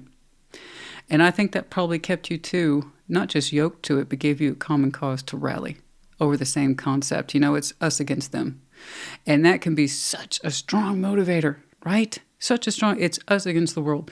And that can keep two people going forever. But what happens when there's no world left to conquer? And after all that time has passed and we still don't have what to show for this now? Something's not adding up here. And at some point, you two understood that once upon a time, I'm sure your two frequencies matched. And you were able to achieve so much until the energy started to going back in on itself, which is that reverse pull, where you go backwards instead of forwards. And I don't know, again, that's a lot of history, and you saw how much is in here. Like, look at this. Energy, difficulty, time, the passage of time, deconstructing of the self, understanding things for where they are, lay of the land, and then boom, we got 3 majors on the downline. So it's, or at the bottom row, and the devil, the star, and then death. It's like death is like, oh honey, that's going to have final say over that garbage. Because this was obviously very important to you, so I don't mean to be dismissive of it. I don't. I can see that you two reached for it, even though at some point it defeated your own efforts and it became more patternized as opposed to inspiring. It became more codependent or toxic as opposed to relief and hope and achievement. You see what I'm saying? Whatever this used to be became something else. And you both contributed to it for I don't know how long, not realizing what was going on. Until one day one of you did. And then we had a history of it. And how long has this been going on exactly? You know, the star is no easy thing, guys. So you have to put yourself in it in order to understand if you're going to achieve it. So I know you were met with some level of success with whatever this is with this person. But it was a star that carried you so far. You know, so let death do its job. I don't see the transformative principle in here. Whatever this was had already transformed into something else. We don't really want to try to transform that anymore. Okay? It would be like the cost of repairs would be so great, and you've already experienced what it's like to double and triple back. Okay. Let's get some advice for you. I honestly, it's very abstract, and I apologize for that. Man, this is the one I would really like to take to task. I really would. I'd like to go in there and dig this thing out. But I will say this, in respect for the both of these people here. The last it's kind of poetic in a weird way, but the last frequency you two shared is kind of an agreement to close this out, you know? And when you're no longer having to pursue or feel the pressure or the need to pursue a false star, a false desire, hope, a way of life, okay? The thing to navigate your life by, okay? An overhead goal. You will feel washed in freedom. I just don't think you're there yet, you know? It's like, this isn't mine anymore. This isn't my life path anymore. And I can either see that as a huge setback, or I can see that as the making of me. Let's get some advice, please.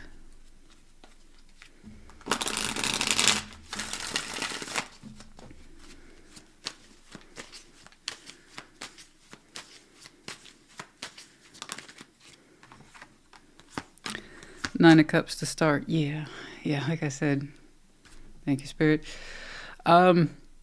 Sometimes I think I should just start with advice and work backwards, like deconstruct the reading.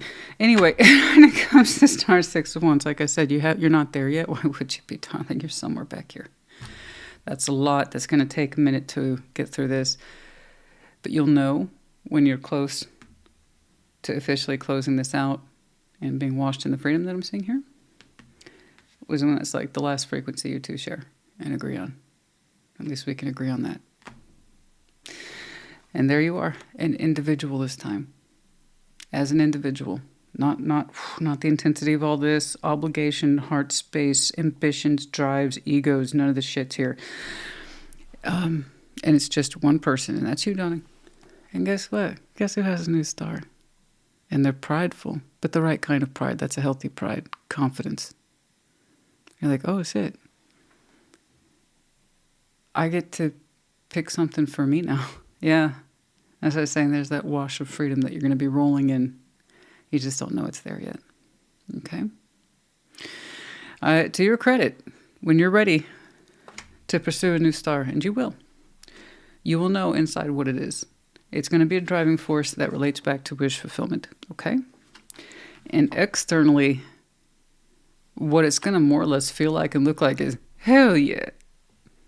You know, it's going to feel so freaking good. It's like I said, there's that wash of freedom. It just hasn't hit you yet, but oh, honey, when it does, I can scrap that star and get on about what's important to me. You know, I love it. I love it. I love it. I really do.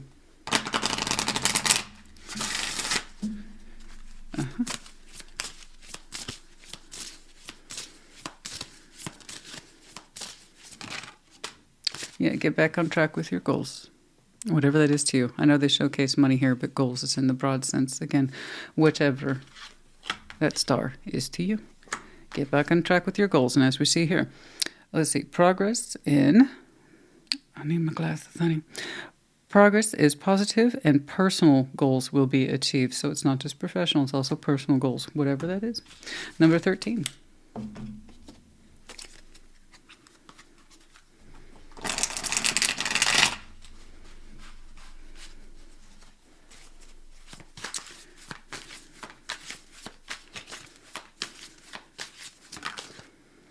Some of you are at a crossroads, point blank. Yeah. Yeah. So if that's true, if you have yet to come upon the crossroads, right about here then, for some of you recognizing the heaviness and how you've tied yourself to it for the right reasons, good intentions, all that stuff. And the reality of it. All right? You'll know you're making progress when you two finally agree on the last thing there is to agree about, you know? Summer. Last summer or upcoming summer? Last summer might have been important. Perhaps that's when you might have noticed the heaviness. You might have noticed the trajectory is off, way off. Or that it's no coincidence that you two are constantly getting pulled backwards. We're not bringing out the best in each other anymore. We're always bringing each other down or sideways or something. We're always pushing each other off track when we used to be on track. I'm not seeing them or they other than the punctuation of their energy when it finally joins you for the last time in one conclusion. After that, no, I'm not focusing on a them or they. It is there, so I note it. But really, I'm seeing, I would even say delicious freedom. Soulmate for some of you. You might, yeah, this could absolutely be a soulmate. Absolutely. Soulmate, 60 cups, soul bond. You know, not all soul bonds or soulmates are meant to be in our life. They're there for a reason. Usually has to do with impact. Because if it was like anybody else, we wouldn't have noticed or paid attention. Sometimes we need a soulmate or two to shake things up. And it's like, this lesson was intended for the both of you. You both contributed to it in some way, and therefore you both take away something from it in some way. And it will always stay with you. It will always be with you. Okay? And it will be an influence to you as a source of inspiration. Very strong lesson in this life and how to carry forward from this point forward. Point is that not all soulmates are meant to stay. You two then did the job that was intended for each other. Okay? All right. I'm not really leaning towards the moonology, but let's see if there's something in here for you.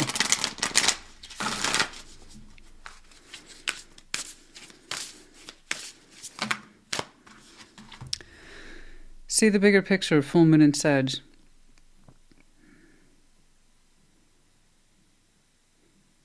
I'm sorry, I don't know why that hit funny. It just did. The Sagittarian energy might be in play here. Anyway, full moon and Sag. See the bigger picture. Say, when will that be available? It's 6 months from Sagittarius season. So, in a couple more months, we'll be closer to the full moon in Sag. And then the new moon in Gemini. Think it through.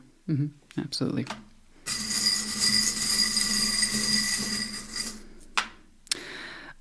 Okay, we have 3 letters here today, and that's it. Okay, cool. D, H and C. All right, Taurus, honey, I hope this helped you. Put in the comments. Take care. Be well. Virgo, welcome to your Sunday check-in. What's going on for the Virgo? What's going on, please? My little Virgo's at daycare today. She needs it. We had a little snow day, you know, which she loved. But I make sure that she gets to run the track a couple days out of the week. You know, I'm good for 20, 25 miles a week, running, walking, hiking. You know, but she still needs her own miles too. And she gets to socialize. I'm talking about Cinnamon, of course, my dog, who is a Virgo. What's going on? What's going on for Virgo, please? Devil. Oh, good. Judgment. Okay. 3 of Wands. Oh, yeah. Okay. Well, we got a lesson here. Hopefully we're learning it, and we're learning it soon. Time is of the essence, my friend. Ooh, time is of the essence. It's you know, excuse the phrase, turn of phrase here. It's time to shit or get off the pot, but it's kind of like a large way, like spiritual pot. All right, we'll get back to that. Hold on. Yeah, there. See, we're just having the cups. 10 of Swords. We're really afraid to open up. I see that. 3 of Cups, Queen of Cups, King of Cups. I see someone joining you in emotional space. All right. For some reason, this is coming across as time is now. I don't make the rules, honey. I don't make the cards. I shuffle them. I contemplate. I meditate. I tune in. I dial in. And then I put them down. Okay, so I'm not picking on you, as I had a talk with Gemini, I believe. I'm not picking on you. Every now and again, universe has a way of really pressing in on our soft spots, and you're getting that particular press today. But it is, I promise you, in that best interest. So, once more, this reading is either A, yours, or B, it isn't. And if it's not, check your other placements. Cool. For those of you who do resonate, this one's for you, honey. It's time. I know you don't want to hear it. I know. That's why the press in the soft spot today. So, Devil, Judgment, and the 3 of Wands.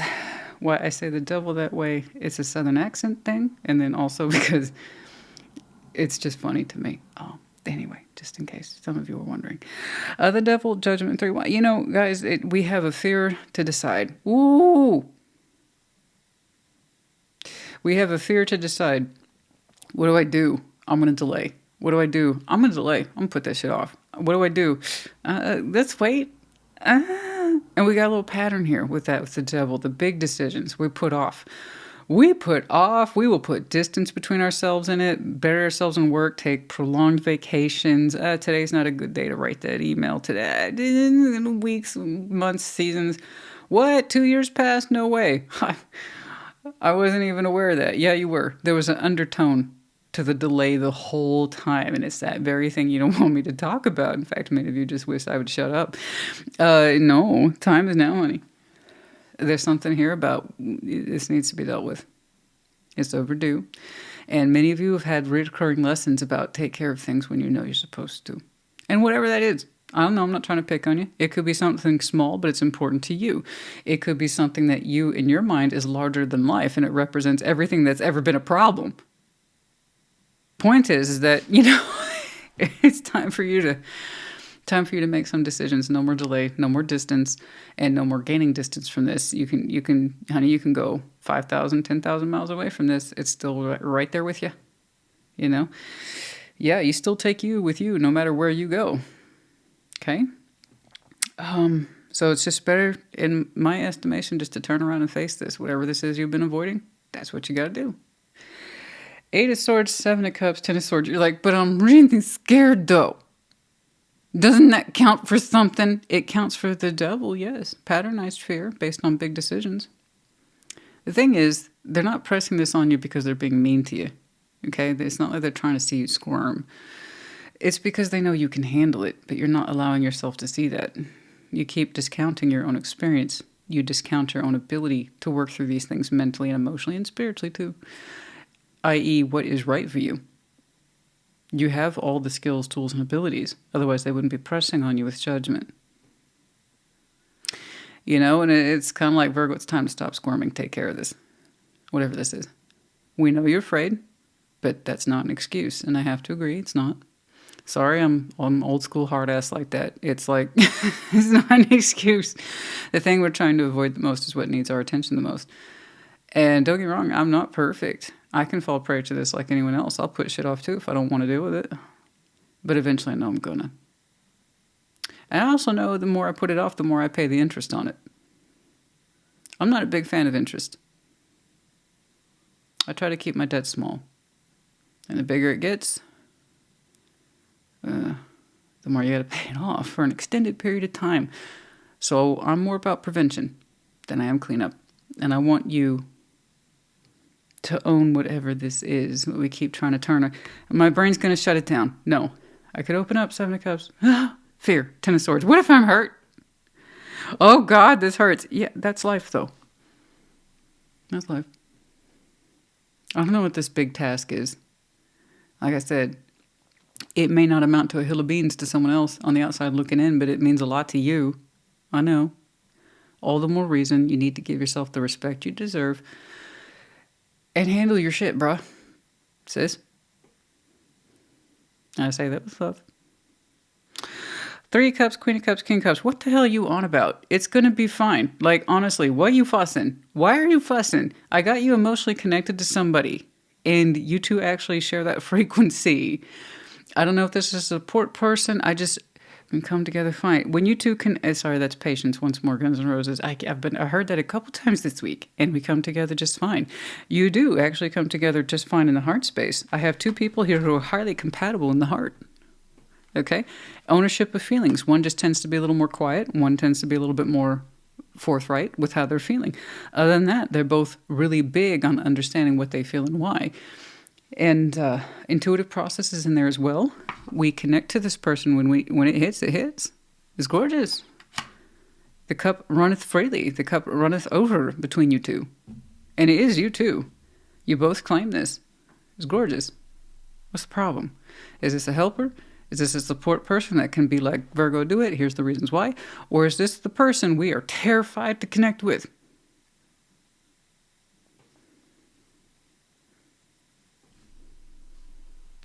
Soft spot. Finger. Okay. Let's get some. I'm not trying to give you shit, honey. I'm just saying, even from my point of view, I'm like, damn, Virgo. Let's get that sorted. Okay? I don't know. I have no Virgo in my chart. I don't mean the houses. I mean my birth chart. So, but honey, I'm a tidier. Okay? So I'm really surprised by that. The only Earth I have is Capricorn is in my midheaven, which has explained my insane attitude towards work. Cool. But you would think I had some really intense Virgo in there somewhere, because I'm like, everything needs to be organized. It needs to be tidy. Because I do believe, an organized, tidy home is a calm, peaceful, quiet, tranquil home. I'm a firm believer of that. So my point is, honey, I see this mess and I'm like, clean it up. Get it together. We're going to take a little trip to the container store. I suggest you get your credit card out. I'm an organized freak. I really am. But that's okay. I'm at peace with it. It doesn't challenge me negatively. I lean into it positively, so I'm fine with it. What's going on? What is going on? The container store is wild. They have shit there that I'm like, There's storage for that? Like, there are storage ideas that just blow my mind. It's like, I thought I was just going to be looking at aisle after aisle of plastic bins. No. It's a whole thing. It's a whole thing. Seriously. I'm much more familiar with IKEA. I don't know. I don't know why I'm off on that tangent. When in doubt, though, I go to IKEA for my storage stuff. It's like the container store. It's like, oh, honey. I'm looking at storage containers like 3,000. I'm back here in 2025. Okay. All right. What's going on? Let's get some advice, please. Sorry. I don't know why I went off on that particular tangent. Might have been confirmation for some of you. The Magician, 8 of Cups. It doesn't mean anything to me, though. It doesn't mean anything. I'm not manifesting. I'm not. I'm not invested in it spiritually or emotionally. Yes, you is. Stop. Like, stop. Stop. You're trying to convince yourself it doesn't mean anything because it'd be easier to walk away. How successful have you been in that? Yeah. How successful have you been in walking away from this?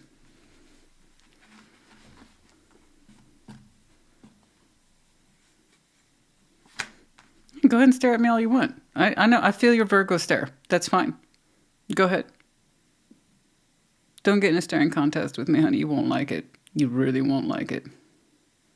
Imagine those eyes on you. Not blinking. Just to let you know. I'm sorry, honey. I'm sorry. I don't know who you're trying to convince. I don't know. I'm not manifesting nothing. I'm not invested. It doesn't mean anything. It's going to be all right. But you have to know that. Man, that devil's really hard on some of you guys, eh? Once more, we all have one. The devil, you know, so much that is the Queen of Cups. What about it? A lot of water here. Six of Swords. What the hell? Oh, Six of Cups. God, how many times have you told yourself to leave this behind? Let it go. I'm going to mean it this time. I mean it. I'm not going to think about them anymore. I'm not going to manifest them anymore. Again, it's not working for you. If you were really in tune with that thought, if you were really tuned in that feeling, I wouldn't be seeing any of this stress. I wouldn't be seeing any of this distress, spiritually or otherwise. You don't mean it. There's something here about this connection that makes you feel strong. Like you can turn around and face it, but when you actually need to, you feel like you can't connect with it. And that's the mind stuff. That's the fear thing. This is where we need to really own strength as our decision-making or deciding factor. I'm going to step into this with strength, not to try to step away from it with strength. Because again, if that had worked, you would have done it by now. That's not the solution you're looking for, darling. Okay? I'm not telling you really what to do. I just know when and where and how it's best for you to open up as opposed to oppress, because oppress doesn't work for you. Not with this, not with the situation, not with this person. We've tried, there they are. So this is someone whose heart space we tried to leave behind. That big old fat, juicy, loving heart space. But you know what? Yours is just as big and strong for them as apparently there is for you, because there is a very strong bond here. So you can either continue to use strength and act like you don't want to pull this towards you, or you can use strength for you and pull something towards you like this instead of pushing it away from you. So you could still in theory play for time. Absolutely. You could continue to deny judgment, you know. There's Gabriel blowing the horn right there, right? Truth. And you're like, I ain't trying to take that call. Thank you. You know, that's up to you. Tarot lady don't mean shit, you know. I turn this off, I forget. I got more things to do. You, however, if this is yours, it's going to stick with you for a while. All I can tell you is that for the Virgo I'm looking at, you do make a choice emotionally. It's already made. It's been made. That's where all this denial comes from. That's where all this fussiness comes from. Is that you know you're connected to this from the heart and you wish to God you weren't.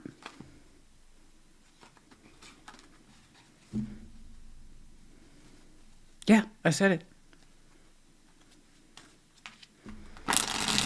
Whatever this is, loves you back. I know that too. I don't know if that helps you, but it's here.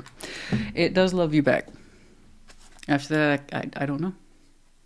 You have to choose it more consciously for me to see progress. But for the Virgo who does, it looks sweet. It looks supportive. It looks loving. Take it from there. For others of you, yes, you can still play down the clock. It'd be your clock, though. Keeping ourselves busy and distracted. I understand.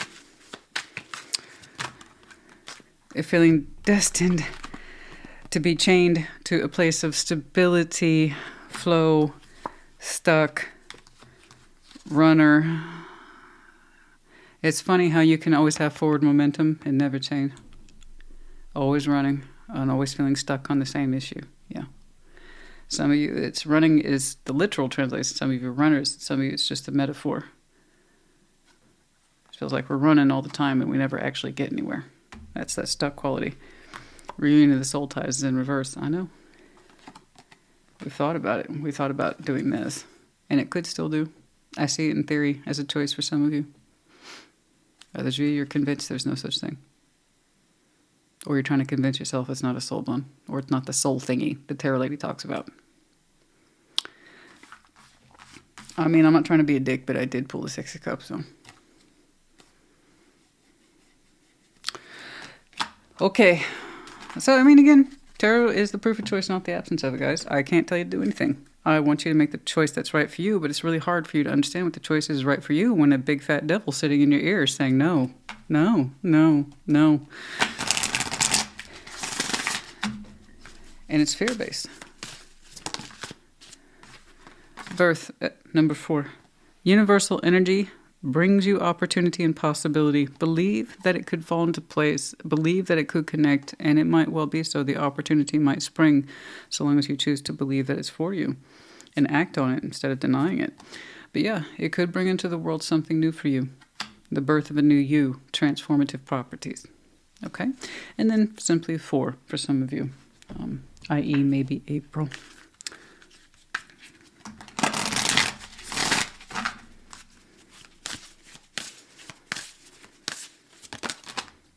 Yes. Release your blocks. First quarter moon in Scorpio. Okay.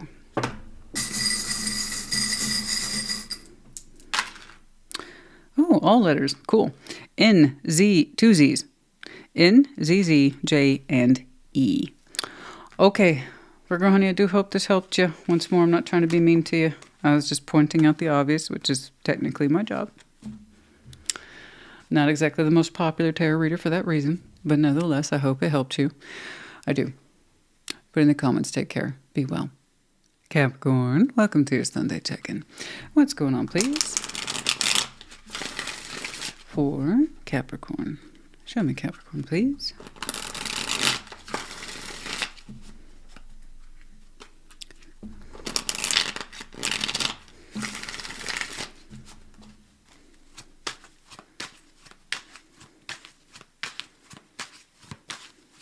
What is going on? 10 of Pentacles. Yeah. 5 of Wands. Page of Swords. Okay. 10 of Cups. 8 of Swords. 9 of Pentacles. Yeah. There's a disruptive element in there, all right. The Fool. Page of Cups and the 3 of Wands. You seem to be determined to not give it any attention. Okay. To ignore it. It doesn't have much of a presence, and I think that's why. It's kind of like saying you've assessed the situation, you don't really perceive it as a serious threat. It's just a little mouthy or a little angry. Let me back up. 10 of Pentacles. You immediately start off card 1 in that position. Am I surprised for you? No. You know, you've got a foundation in place. In your point of view, it's stable. It requires a lot of work. Foundations do. If you've built an empire, it takes a lot of work to maintain said empire, which again, once more, goes well beyond finances, personal career, and home. It's everything you're connected to. Your network, your resources, everybody. Community, family, everything constructively of use to you in your environment that makes your life essentially your life. Kind of a big deal. You're like, that's square. 5 of Wands, Page of Swords. I don't feel like that's you. I really don't. Because I've already seen your energy over here having a reaction to whatever this is. And it seems to be outside the peripheral of the argument. No, that's what I mean, observation of, excuse me. So in that sense, I see something that's smaller, much smaller than you. And it's causing a bit of a wrinkle. And I mean a bit. It doesn't have much to say except that it disagrees. So is something in there, and its contribution to what you have in place is nothing, really. It has very little voice, but it apparently creates a big stink. That's what I'm trying to say. It has little voice, little insight, but wants to create a big stink. And it's up against what you've created or you've helped create with others or co-create. I don't know what your situation is, but I just know it's founded. 10 of Pentacles, it's in place. So imagine someone throwing a rock outside your city walls. Yeah, take that. You know what your reaction's going to be? Okay, well, there's a reason why you're standing outside my city walls. Speak up a little louder next time. I might actually hear you and or take you seriously. Bye. And that's it. You really... So I don't know what that is. It is a little voice that watches you, and there's some anger in there. There's resentment in there. And it wants to create a stink. I don't know how, but it's a little... Yeah, it's just not a lot. You can't take a Page of Swords seriously. And I'm not saying they're a literal Page of Swords. I mean, from your point of view, whatever it is they're making a fuss over is not going to shake up your world. And I'm inclined to agree. So this then is giving me the impression that this has happened very, very recently because it's so specific, or it's about to. Either way, your reaction is here. 10 of Cups, 8 of Swords, and 9 of Pentacles. It's kind of like saying, I don't really see how this changes the dynamic I'm in. I don't think there's much here to think about. My 10 of Cups, as well as my 10 of Pentacles, seem to be intact. And it's not like it didn't cross your mind as a kind of form of concern or worry, but then you're also like, nah, I'm good. The people I'm connected to are good. They're secure. I am too. So, I mean, you know, it might be a little troublesome. Should I give this much more thought? Should I give this much more attention? I don't think I really want to. It doesn't seem to affect you or your life that much. Maybe if it had more of a direct impact on the people you care about or your foundation, you might give it more attention. But honestly, I think that's what it wants, honey. Whatever this is, looks like it wants attention. It doesn't have a big enough influence, so it's trying to create a stink for you to notice it. I mean, that's what little energies do. Not all pages are like that, but this one is. It's like I don't have much room for complaint, so I need to generate some activity to make it look like I'm justified or something like that. You know, I'm not getting enough attention, so I need to start some nonsense or some rumor or some room for believable doubt. I don't know. It's so small and sad. And you're like, I'm over here, being a 9 of Pentacles in my 10. I've got bigger things to think about in my 10 of Cups, and I don't think you're really part of that, and I don't see how you can affect it.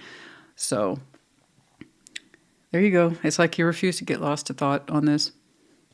That's it.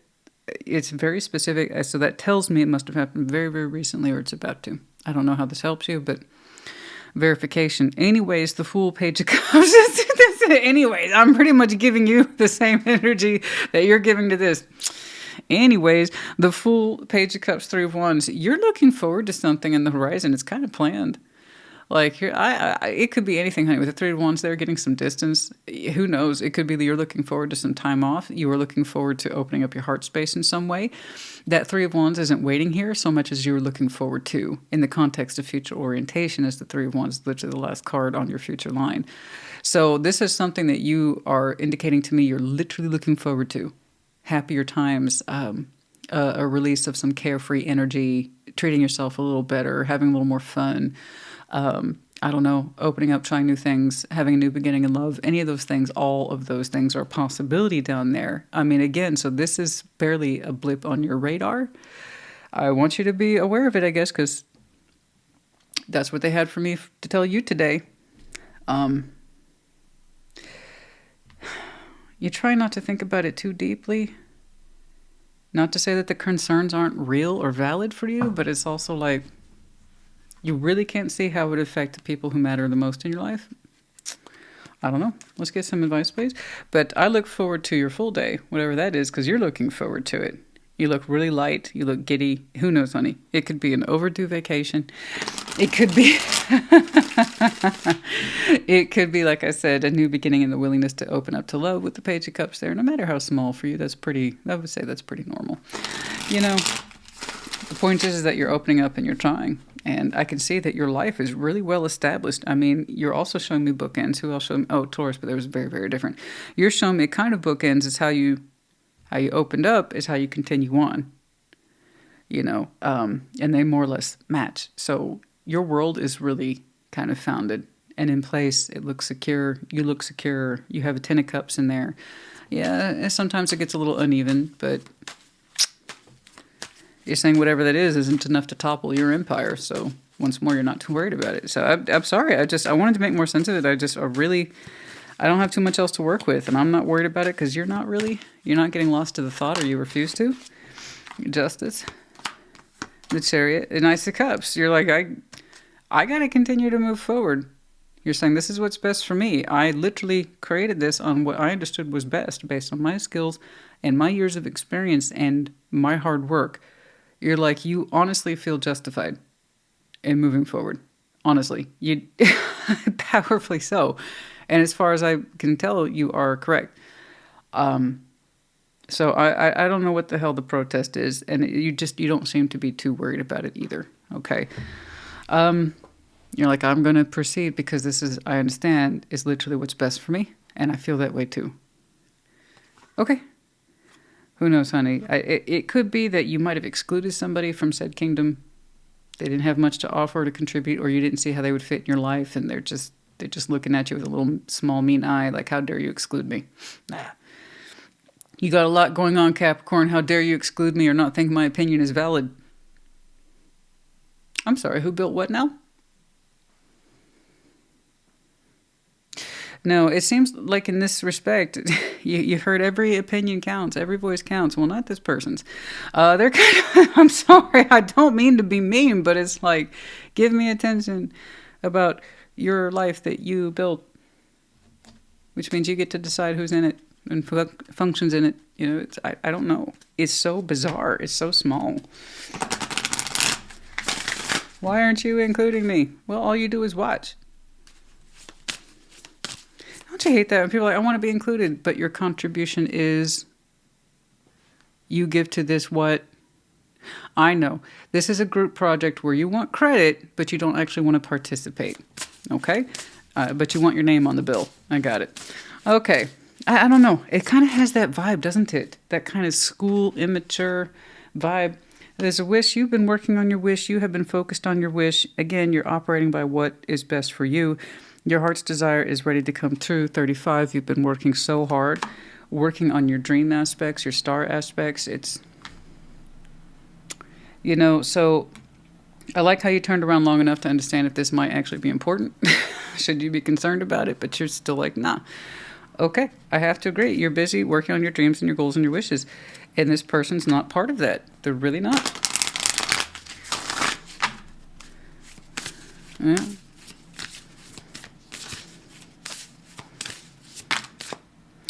Honor your feelings, first quarter moon in Pisces. If you feel ignoring this is the best, then it probably is. Full moon in Libra, finding a balance. And so you have, you know, that's so funny. Here you have Libra as well as Cancer's Moonology cards, and also in the advice.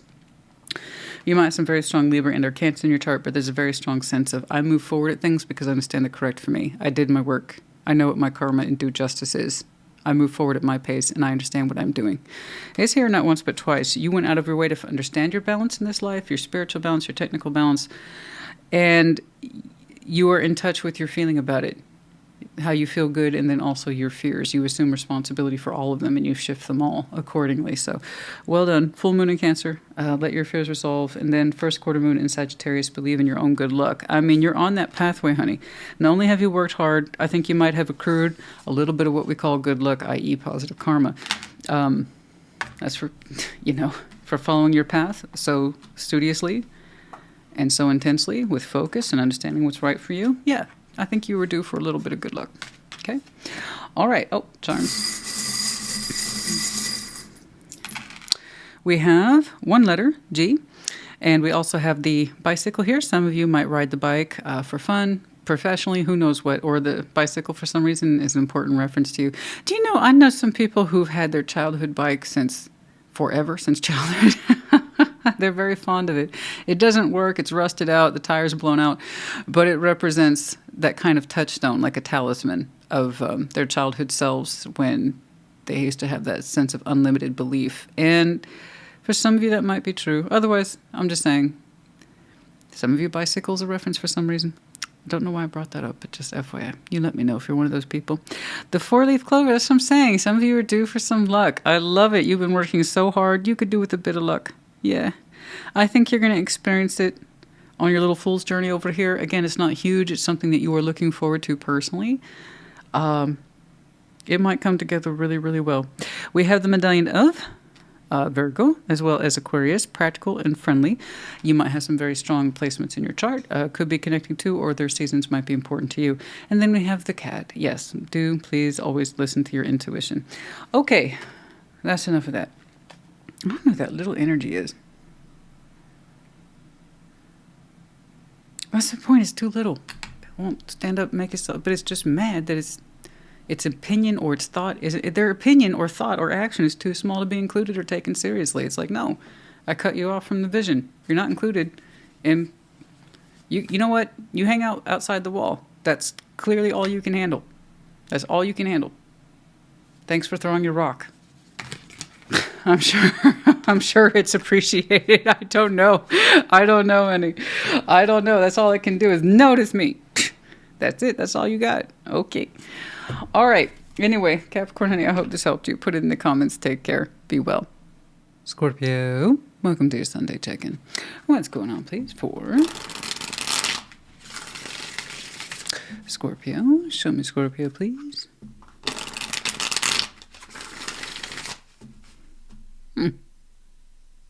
That's great. That's old school. Just heard some lyrics real quick. Oh, Lord, main names. Set adrift on memory bliss. PM dawn. PM dawn, yeah. And I had to put them right back with the rest. That's the way it goes, I guess. And I just put them right back with the rest. That's the way it goes, I guess.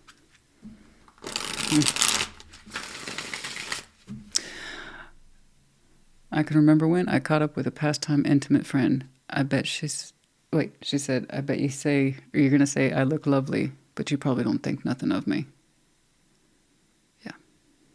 And that's why they belong in the past. I bet you're going to say I look lovely, but you probably don't think nothing of me.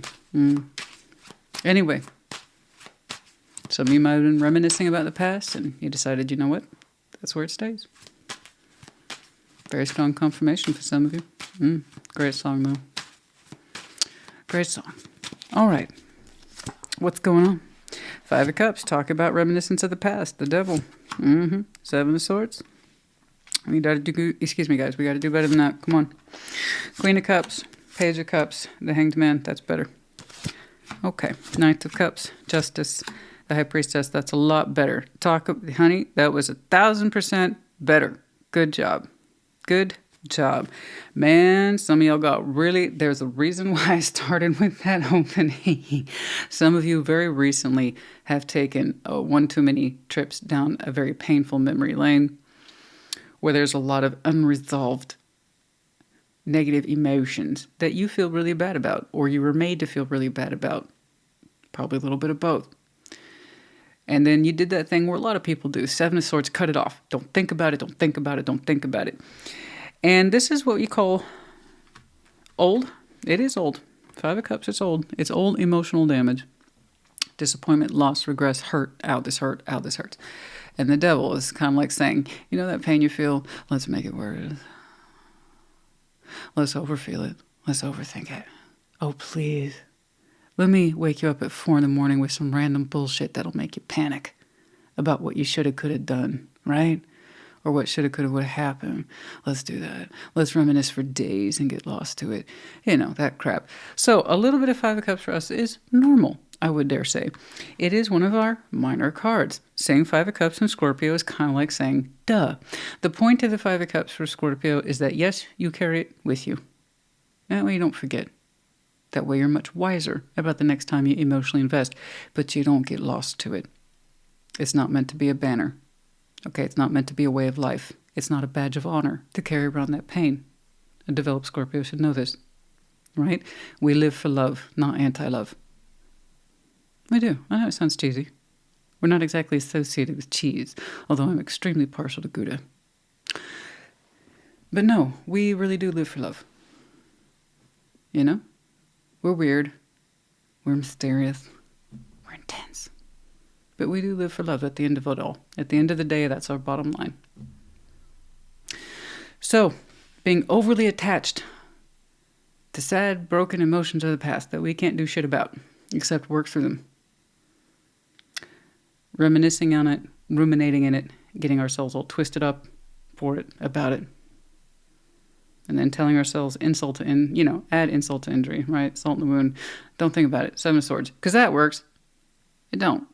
That's meant to be ironic. It doesn't work. Some of you, not too long ago, I think most of you are about here, but not too long ago, some of you are like, you got caught up in a session, man. You got caught up in a session.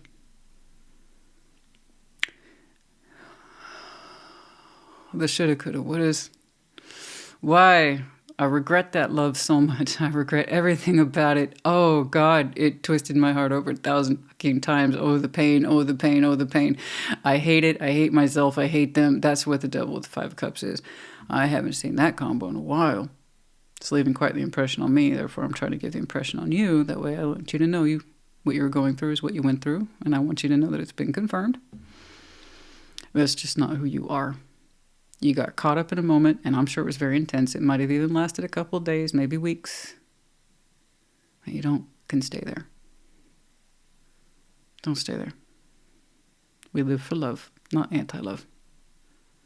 So you put that shit back in the past, because that's the way it goes, I guess. That doesn't mean neglect it. That doesn't mean shove it away. That means gently place it back in the past. And say, there's nothing I can do to change that.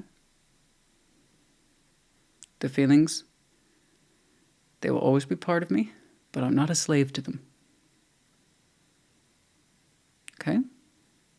When the feeling comes up again, and it will, I will let it flow through me and pass. Flow through me and pass. I will not let it stay there and keep up permanent residence. It will flow through me and pass.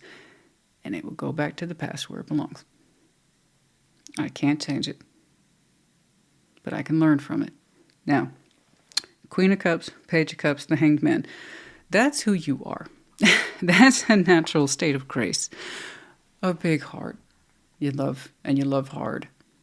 Okay? And you have a tendency to open your heart from an honest place. You really do. When you love hard. And then you'll say so. Queen of Cups is a little more verbal. And the Hanged Man, you're going to think about your feelings and how they initiate and how they engage and how it's normal for who you are and what you felt was real and valid and how you loved in the past also happened. You can't deny it, okay? Something got in there and fucked you up, all right? The point is, your heart's not meant to be and exist in a twisted place. It's just not supposed to. You know this. You want to feel love for yourself, you will. You want to feel love for others, you will. If you want to open up towards others, you will. Have real perspective about who you are and what your heart's really like. This is a twisted up little monster due to pain that was largely left unresolved. Okay? Don't get lost to it. Learn from it, but don't get lost to it. This is who you are. I see you soon, going into the Hanged Man state, cocooning, and kind of getting back in touch with your actual self, where you're calm, peaceful, loving, serene, and intuitive. Knight of Cups, Justice, the High Priestess. You know what I'm talking about, right? On the inside. Intuitively, your heart space is leading you towards a sense of justice and love. Karmic balance. Your heart is trying to guide you into that space of this is what's right for us. Be it in a new love, in a new shape, in a new form. But it doesn't exist in the past. Your intuitive self is trying to guide you there. This is where peace lies. This is where harmony lies. Okay, this is where your proper love and karma lies. This is what's actually correct for you. And it's going to continue to guide you forward.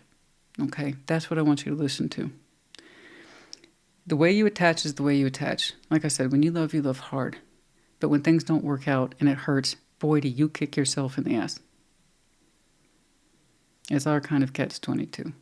We love hard. But when it breaks or when it hurts, we really hold ourselves responsible. Okay? There's a lot of emotional regret in there. I'm sure if you could take back that love that ever hurt you, you would. But you can't. That's not who you are.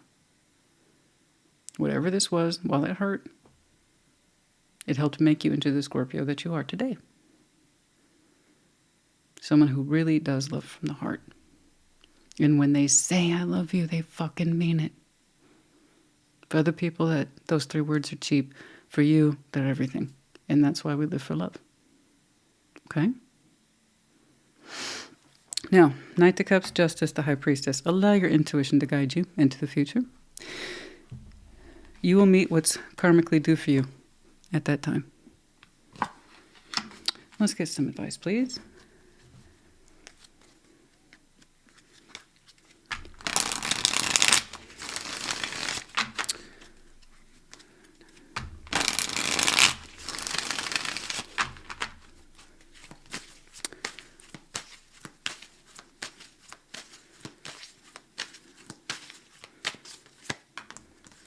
Devil, 4 of Wands. And the Hierophant. Yeah, you were in something that was not good. It could be full-on commitment. I have every reason to believe that because the Hierophant plus 4 of Wands, yeah, that can absolutely mean full-on commitment. We're talking marriage, we're talking the paper, we're talking the license. I understand. Devil's attached to it, so it doesn't really matter. However you identify in this relationship, it was a very strong spiritual essence for both people. It literally was 2. Okay? 2 people in here. You were both strongly compelled to connect to it and identify with it. And it was absolutely a cosmic push and pull. I don't know if it was karmic, but it was definitely cosmic, honey. That's some cosmic shit right there. That was some cosmic stuff of a push and pull energy. There were times when you 2 traded lights and darks. You know? Whatever this relationship was, it brought out the worst in you, and it also brought out the best in you. Which means they experienced it to some extent too. But yeah, that's a little mindfuckery right there. Yeah, we got some codependency here, false dependencies on connectivity, attraction, fears, hates, desires, wants, and like I said, our higher selves. A higher self here was also connected to this. There's so much about this that you wanted to get right. You wanted to do that was right or feel that was right. Make sure it was right. And there's times, though, when it brought out the worst in you. The attraction, possibly obsession, leaning into the worst qualities. Let me guess. When one of you leaned into the worst qualities, the other one pulled back. And when you leaned into your higher self qualities, they pushed in with their worst parts. Something like that. Yeah, that's why you have so much regrets in here, because of how much you gave to this spiritually and emotionally and how it made you feel all twisted and fucked up. Like I said, it brought out some of the best in you and some of the worst too.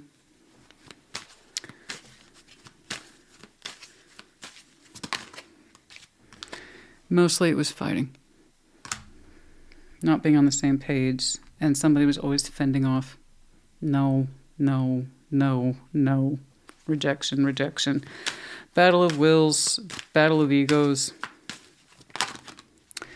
5 of Pentacles, the Chariot, until somebody decided this literally has the definition of nowhere to go. Or you could no longer find yourself in the position to sincerely move towards this. Or that there was no point, even if you still had sincerity attached to it. You know? Okay, that's enough. I think you got it. Let's go ahead and pull some Moonology.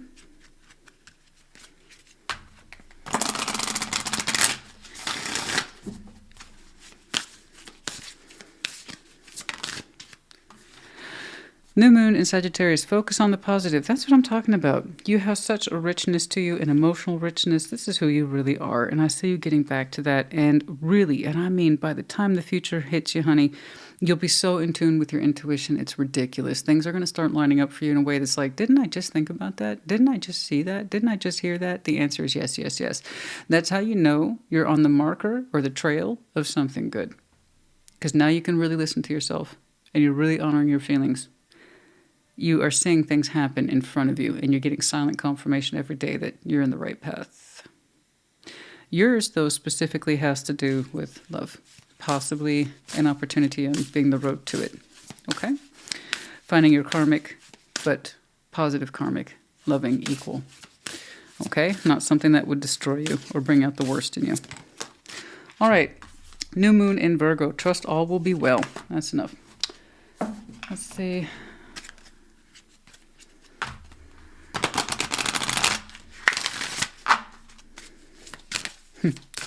People do get upset when their readings are too short. How come all these other folks get long readings? Did you see the long ones?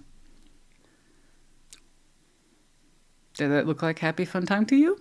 So I don't don't envy the longer readings. That's my point. 22 Mountain. Know that you are protected as you face challenges, but remain cautious. Yes, continue to move forward and treat yourself well. Understand what your heart did and why. You'll be okay. And understand that you're still a loving being at the end of the day with a full heart. And that's who you really are. Okay? You've overcome your particular challenges and thus you have earned your transformation. Number 32. Let's see. Reach out for the power and strength to make changes, enrich your life, and become the person you want to be. Okay? Those who have transformed understand how painful the process is. It's not fun. It's quite painful. You change, and you change hopefully for the better, okay? But that usually means getting out of our own way there with challenges and mountains and so forth, breaking of the will and ego, understanding that our strength can be used against us as easily as it can for us. And once you've transformed those mountains that you had to conquer or climb, you become something different. Stronger, better, more loving, and more in tune with the universe. And what is due you? Suddenly the stuff that was so impossible, well, other things, now that we've left it alone, we understand how other things are actually incredibly possible. Because now we're not putting so much bad energy and bad karma into impossible situations. Okay. Third-party interference. You, them, someone else, don't care. It's beneath you. Don't. For many of you, you're past that, but just in case, don't. That's it. Don't. It's never equal. It's never fair. It's never good. And we can try to justify it. But is that what you really want? A relationship based on justifications, strong feelings, and attraction. Nah. I got it. Yeah, karmic lesson. Take our lessons, learn it well. Don't forget it, don't repeat it. Learn it once, don't learn it twice. It's done. It wasn't the lovers, it wasn't something special, it wasn't unique, it was a bunch of bullshit. Where once more, you two brought out the worst and the best. And now that we can leave that alone, look at how freer you become. And more peace with yourself. I would explain that heaviness, the devil attached to your Five of Cups. This is a lesson. You got to learn it. So what's more, this is going to be one of those readings that not everyone's going to resonate with. That's cool. You should already know by now if this one's yours or not. And if it's not, check your placements. It's fine. If you do resonate with this, then you're Scorpio. You figured some shit out. And your heart's still beautiful despite the nonsense. You're still loving. You're still intuitive. And you still have so much more before you. Okay?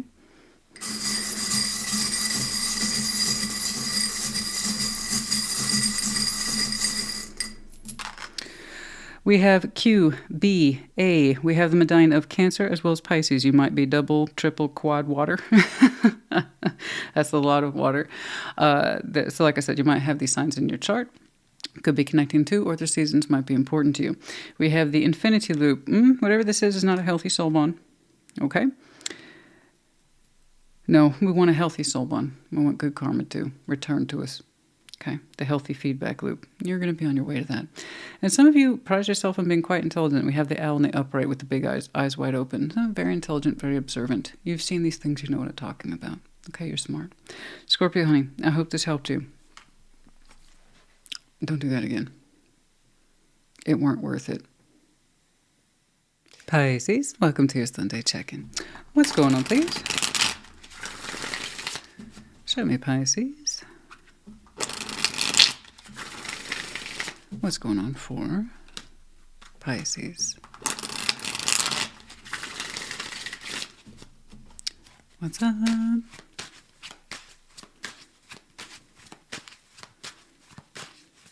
What is going on? The Empress, yeah, Judgment, and the Nine of Swords. You are so close to making a decision of empowerment. It's scary though, but to your credit, like I'm gonna figure it out. You are. You're determined. King of Cups, the King of Swords, and the Four of Pentacles. It's a little stiff there. Okay. The Lovers. Okay. Ace of Swords and the Knight of Cups. Okay. All right.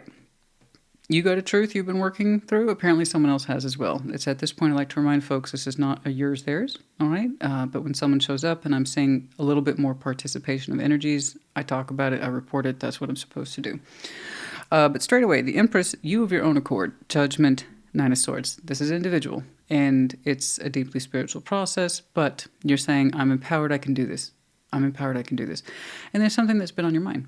A lot of fear, a lot of anxiety. I'm working through it, I'm working through it. I want to do what's right for me. So that's making these big decisions based on a sense of self, sense of self-worth, and also spiritual direction. And like I said, you're working through it. You're so close. I think many of you are right around here. And what did you decide for yourself? Well, it's kind of understanding where you are.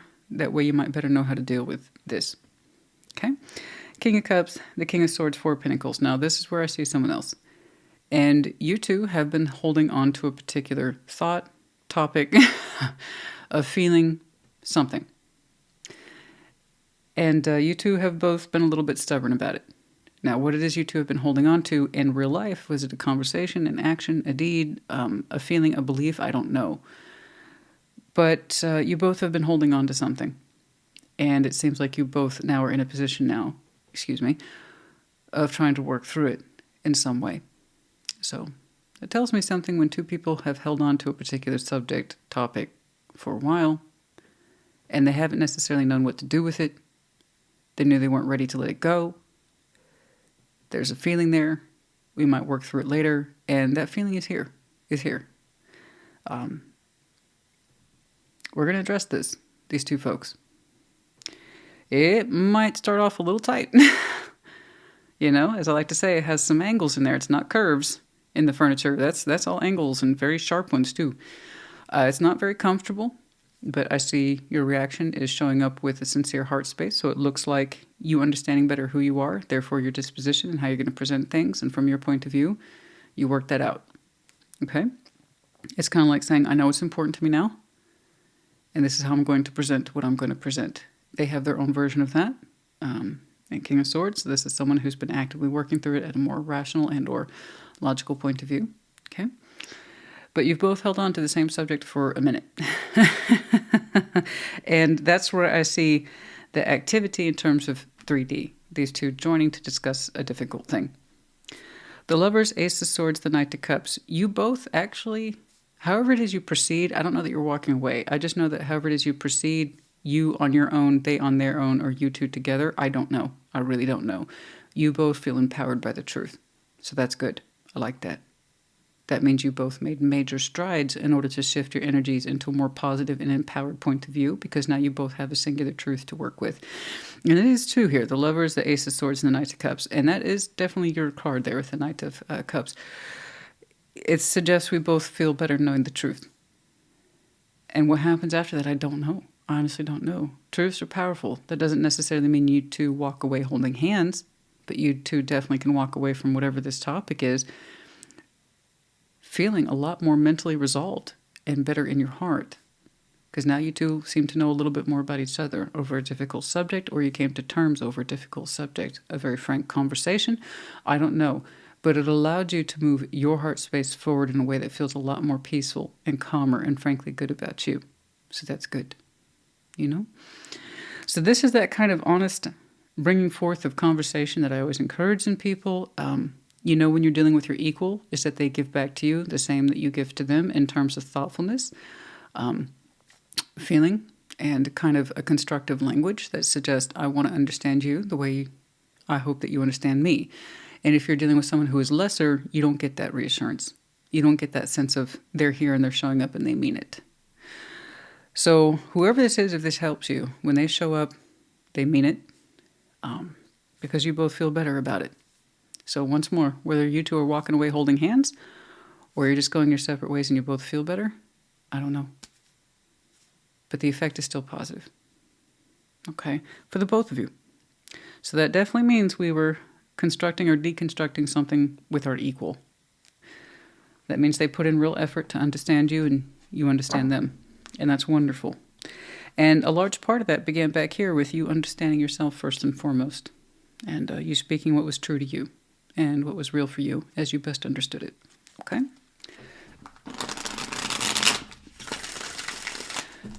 Well, yours was incredibly nice. I would even say light compared to Scorpio's. Yeah, it's really not a comparison. Yours is absolutely a lot lighter, and for that reason, a lot more fluid.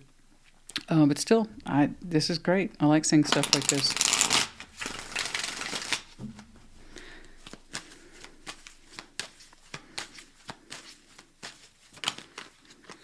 Nine of Cups, 10 of Cups. Oh, that's lovely. It was important to us to harmonize with this. We really wanted it to be part of our support system, Eight of Pentacles. Yeah, so you showed up with your A game, and it looks like someone matches you, which is good. Again, I wouldn't be seeing the results unless it was someone of your equal, because when it's someone of our equal, they put in the same amount of effort. It shows you. It was important to you. It meant a lot to you to harmonize with this, to see it in your life some way that suggests bare minimum support function. When you look out upon the world, you're glad that it's there, and you're glad you know that it exists in your life in some way. So you put some really good work into this, and it looks like it was returned. It does. You feel like you know a lot more about them or the situation than you did before. So that's good stuff. That's good stuff, Pisces, honey. I'm glad to see that.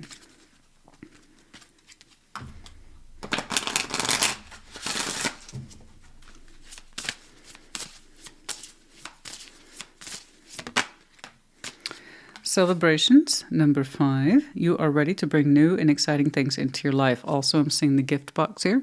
For some of you, this will be an opportunity that takes place over your birthday season. Obviously, people's birthdays and holidays in the general sense tend to be a reference point for others to reach out. So I shan't be surprised then, if something comes through for you around your birth season. Makes sense. All right. Anything else in there, please? Airplane, number 26. A journey is indicated either physically or metaphorically. Your life will become more full. Lovely.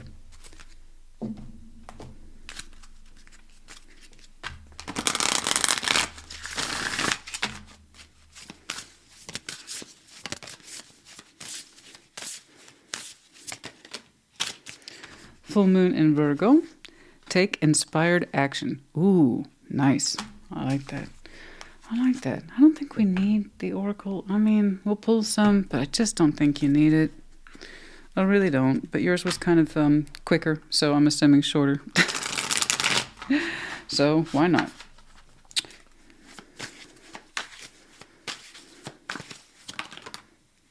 Stalemate, avoidance, stalemate. It's an overdue kind of topic, but you're catching up to it, again, from your reference point of where you are.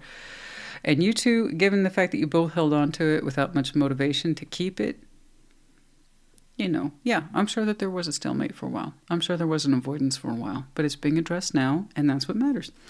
Okay? And that's what matters. It was a life-changing decision for some of you. Oh, yeah, and then Ace of Wands. Really strong energy there. Could be connecting to fire sign, don't have to be, but the sense of it's a life-changing decision to put some energy into this, and that you'll be glad that you did. Okay? Some of you, one of your rising signs, your rising or your north node might be fire, and you get that little extra punch of fire.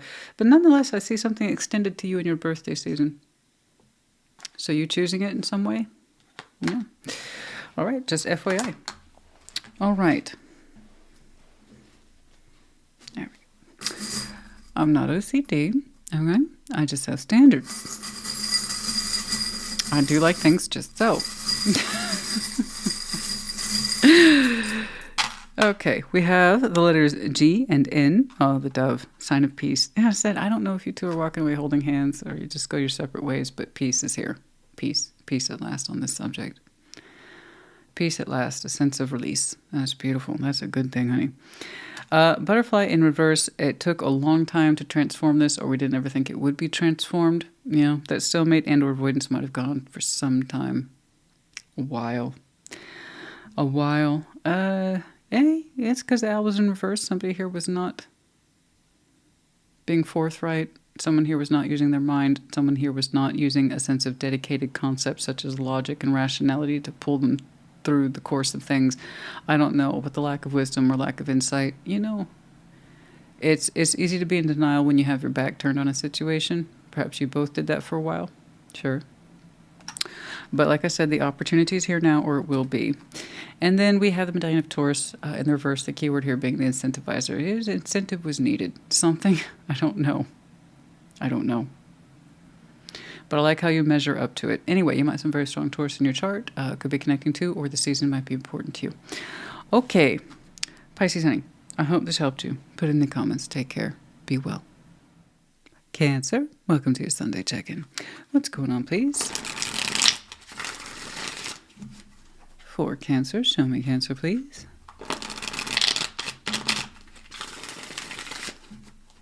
What's going on?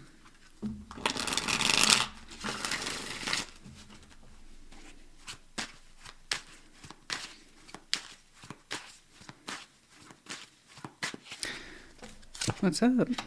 Eight of Swords, Six of Pentacles, and the Ten of Pentacles.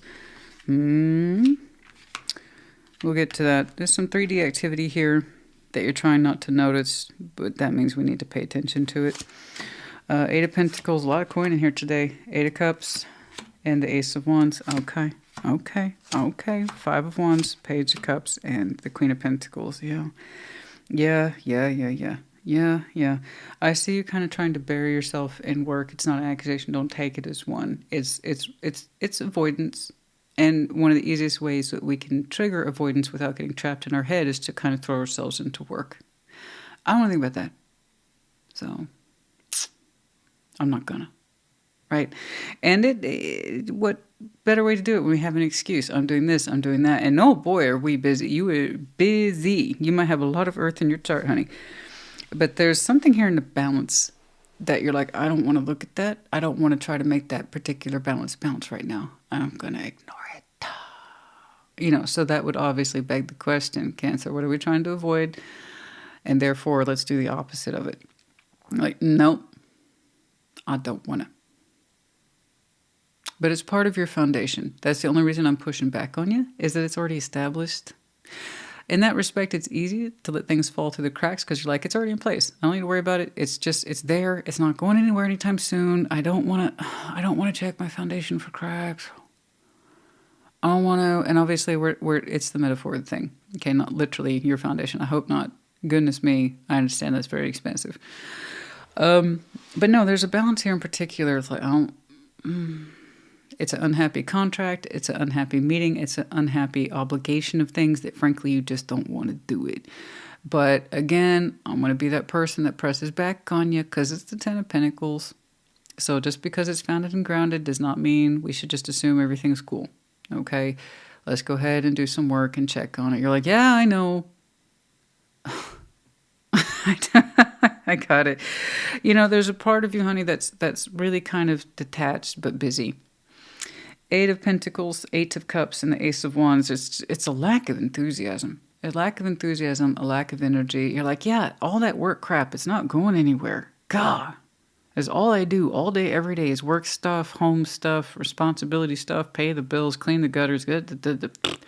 You know, I check on family, I check on friends, I make sure my community stuff is running. My stuff's down pat, okay? Just leave me alone. Just let me check out, do my thing. I'm showing up. So I get that you are emotionally checked out. It's like you're now the Ace of Wands here tells me more often than not, you tend to be actually quite excited by your endeavors. More often than not, you tend to be excited by discovery about what's going on in your everyday world. You're very busy. You're very active. But for some reason, you're feeling a little bleached these days, a little colorless, you know? And I do feel like someone's on your ass a little bit, and that's not helping. But it's coming from a place of concern or love. And down there at that bottom row is future orientation. Someone here is asking you to open up. And they share the environment with you. They're right there, I believe, next to you. Otherwise, this is someone whom you might identify as a boss or fellow business partner, because they are very concerned with the practical. They keep pointing things out to you. Cancer, I need you to take care of this. Cancer, I need you to take... You're usually so on top of this. What's going on? You know, it's like I'm talking to you, but you're not there. There's these things going on, and I know that when we are super busy, overly distracted, and we're trying to either escape how we feel emotionally, or we're so numbed out from doing the same thing every day, we're going to let things fall. Slip and fall through our fingers, and somebody points it out because they're concerned. It's like, hey, what's going on with you? You know, and it is coming from a place of concern, but it does generate some negative activity. It's like, oh, you want to fight? You want to pick an argument? Are you picking on me again? As far as I can tell, they're pointing things out. But like I said, if you are that kind of checked out, all right, someone pointing things out can feel really irritating. You know, you said you would do this. I know. I'm doing it right now. You see that? That kind of energy? So I see someone here pointing out the obvious to you, and you don't appreciate it. But it's coming from that place. Your normal sense of joy or enthusiasm just isn't with you these days. So, like, what's going on? I don't feel like they're trying to be mean. It can feel like critique. After a while, it adds up. It can feel like henpecking or belittling. You know, you're pointing this out. You told me to take the trash out 20 times. Heard you. Thanks for pointing that out again. Because I didn't hear you the first 20 times. Well, you haven't done it yet. Typically you do. I got that. Like the tarot lady, stop repeating yourself. I got it. I just want to make sure, like this person, I'm pointing out the obvious. Okay? I really just want you to be okay. You clearly have a lot going for you in the works, pre-existing, long-founded. I just wanted to make sure that it's still there for you, the way you're going to need it, the way you intend it to be there for you in future. These are your longevity principles I'm looking at, okay? So if you're unhappy with things, I want you to understand why. I want to understand why, so I can help you, okay? So when I see a lack of joy like that about stuff that's clearly important to you, I want to know what's up. Why are you feeling a little colorless? Why is this person, I don't know if they're harping on you. I mean, well, the practical piece is there. And it's always calling you back to reality. Goodness me. I know. So what's going on? Is it all work, no play? And you got a little numbed down? Is something a little bit more heavy going on the inside of you? Let's get some advice, please, for Cancer.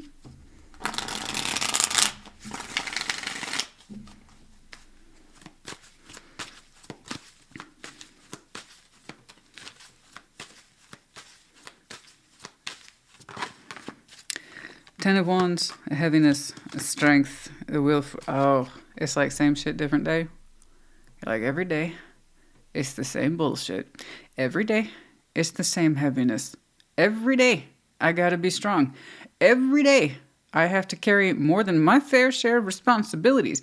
And you know what's so funny? Because going back to that comparison, I just said take out the trash because it's just something you hear in sitcoms and in movies. But the fact of the matter is, if somebody keeps reminding you to take out the garbage, you know, at some point I've been like, and what's stopping you?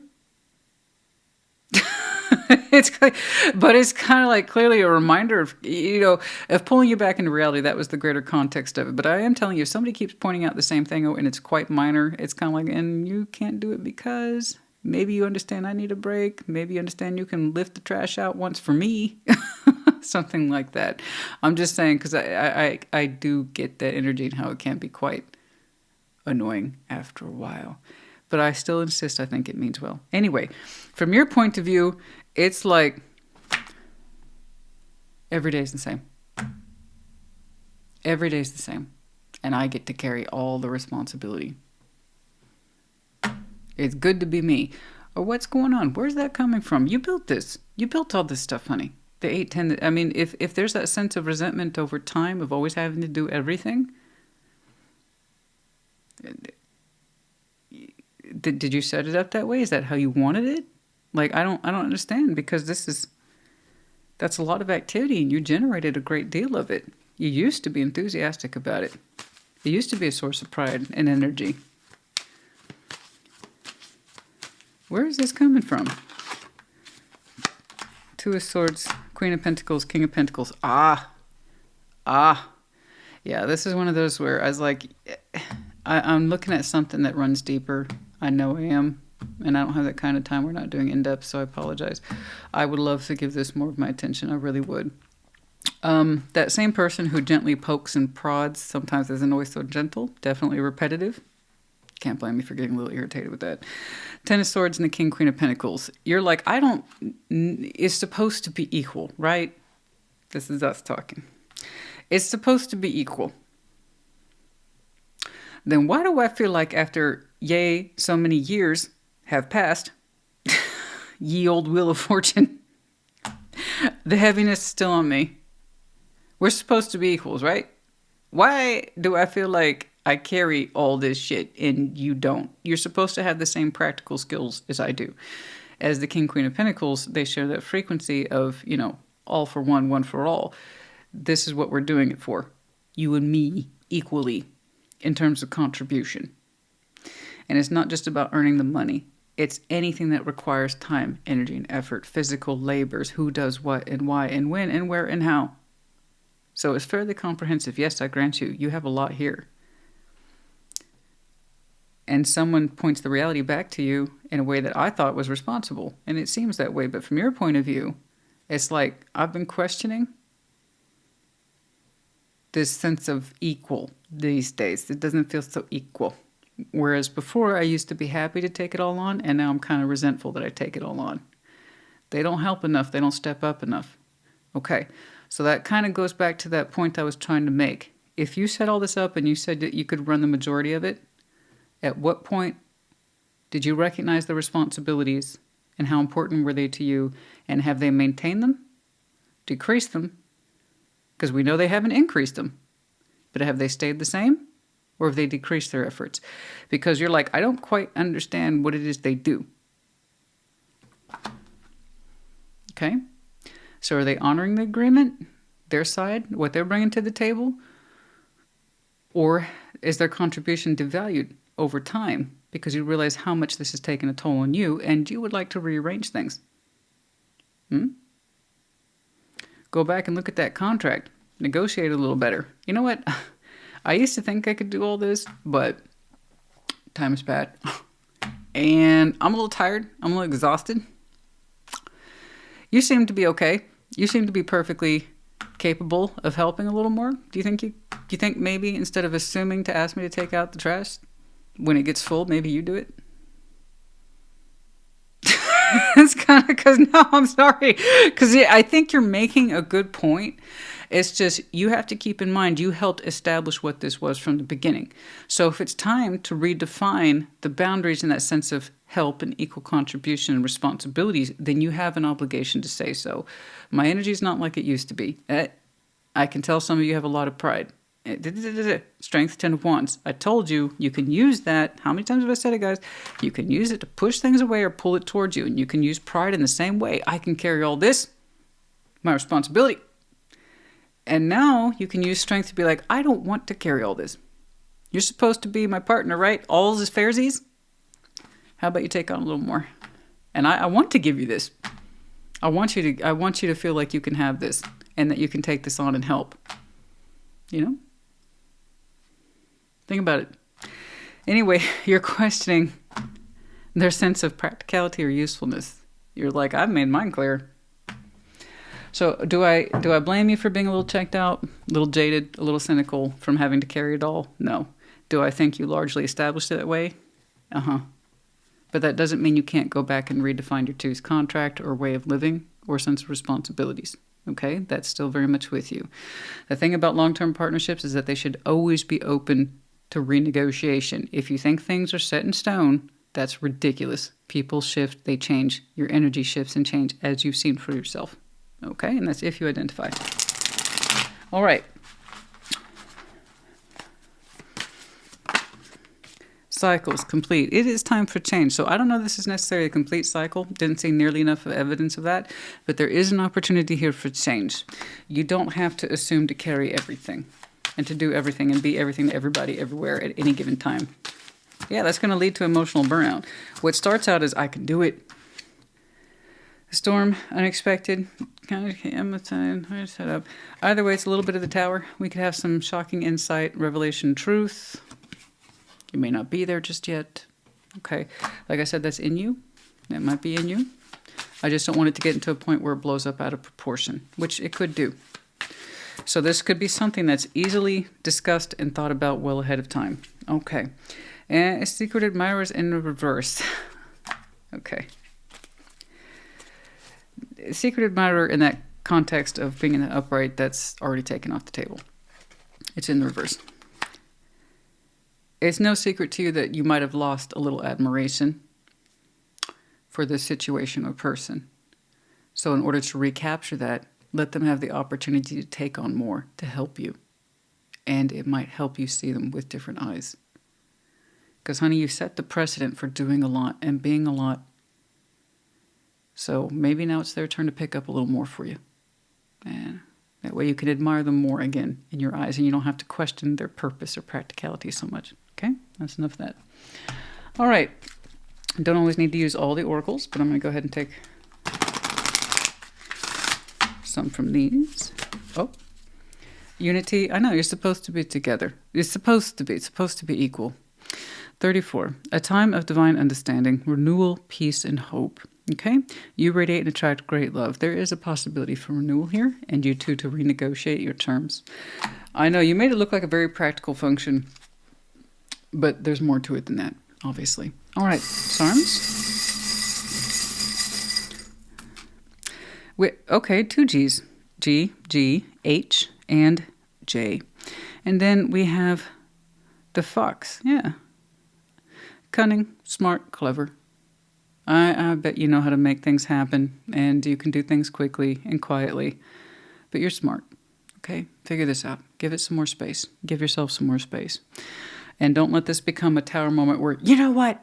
If you tell me to take out the trash one more... No, that can all be prevented. Give a little more thought and use your voice, raise your voice. What you have in here is very reasonable. Your objections are valid, okay?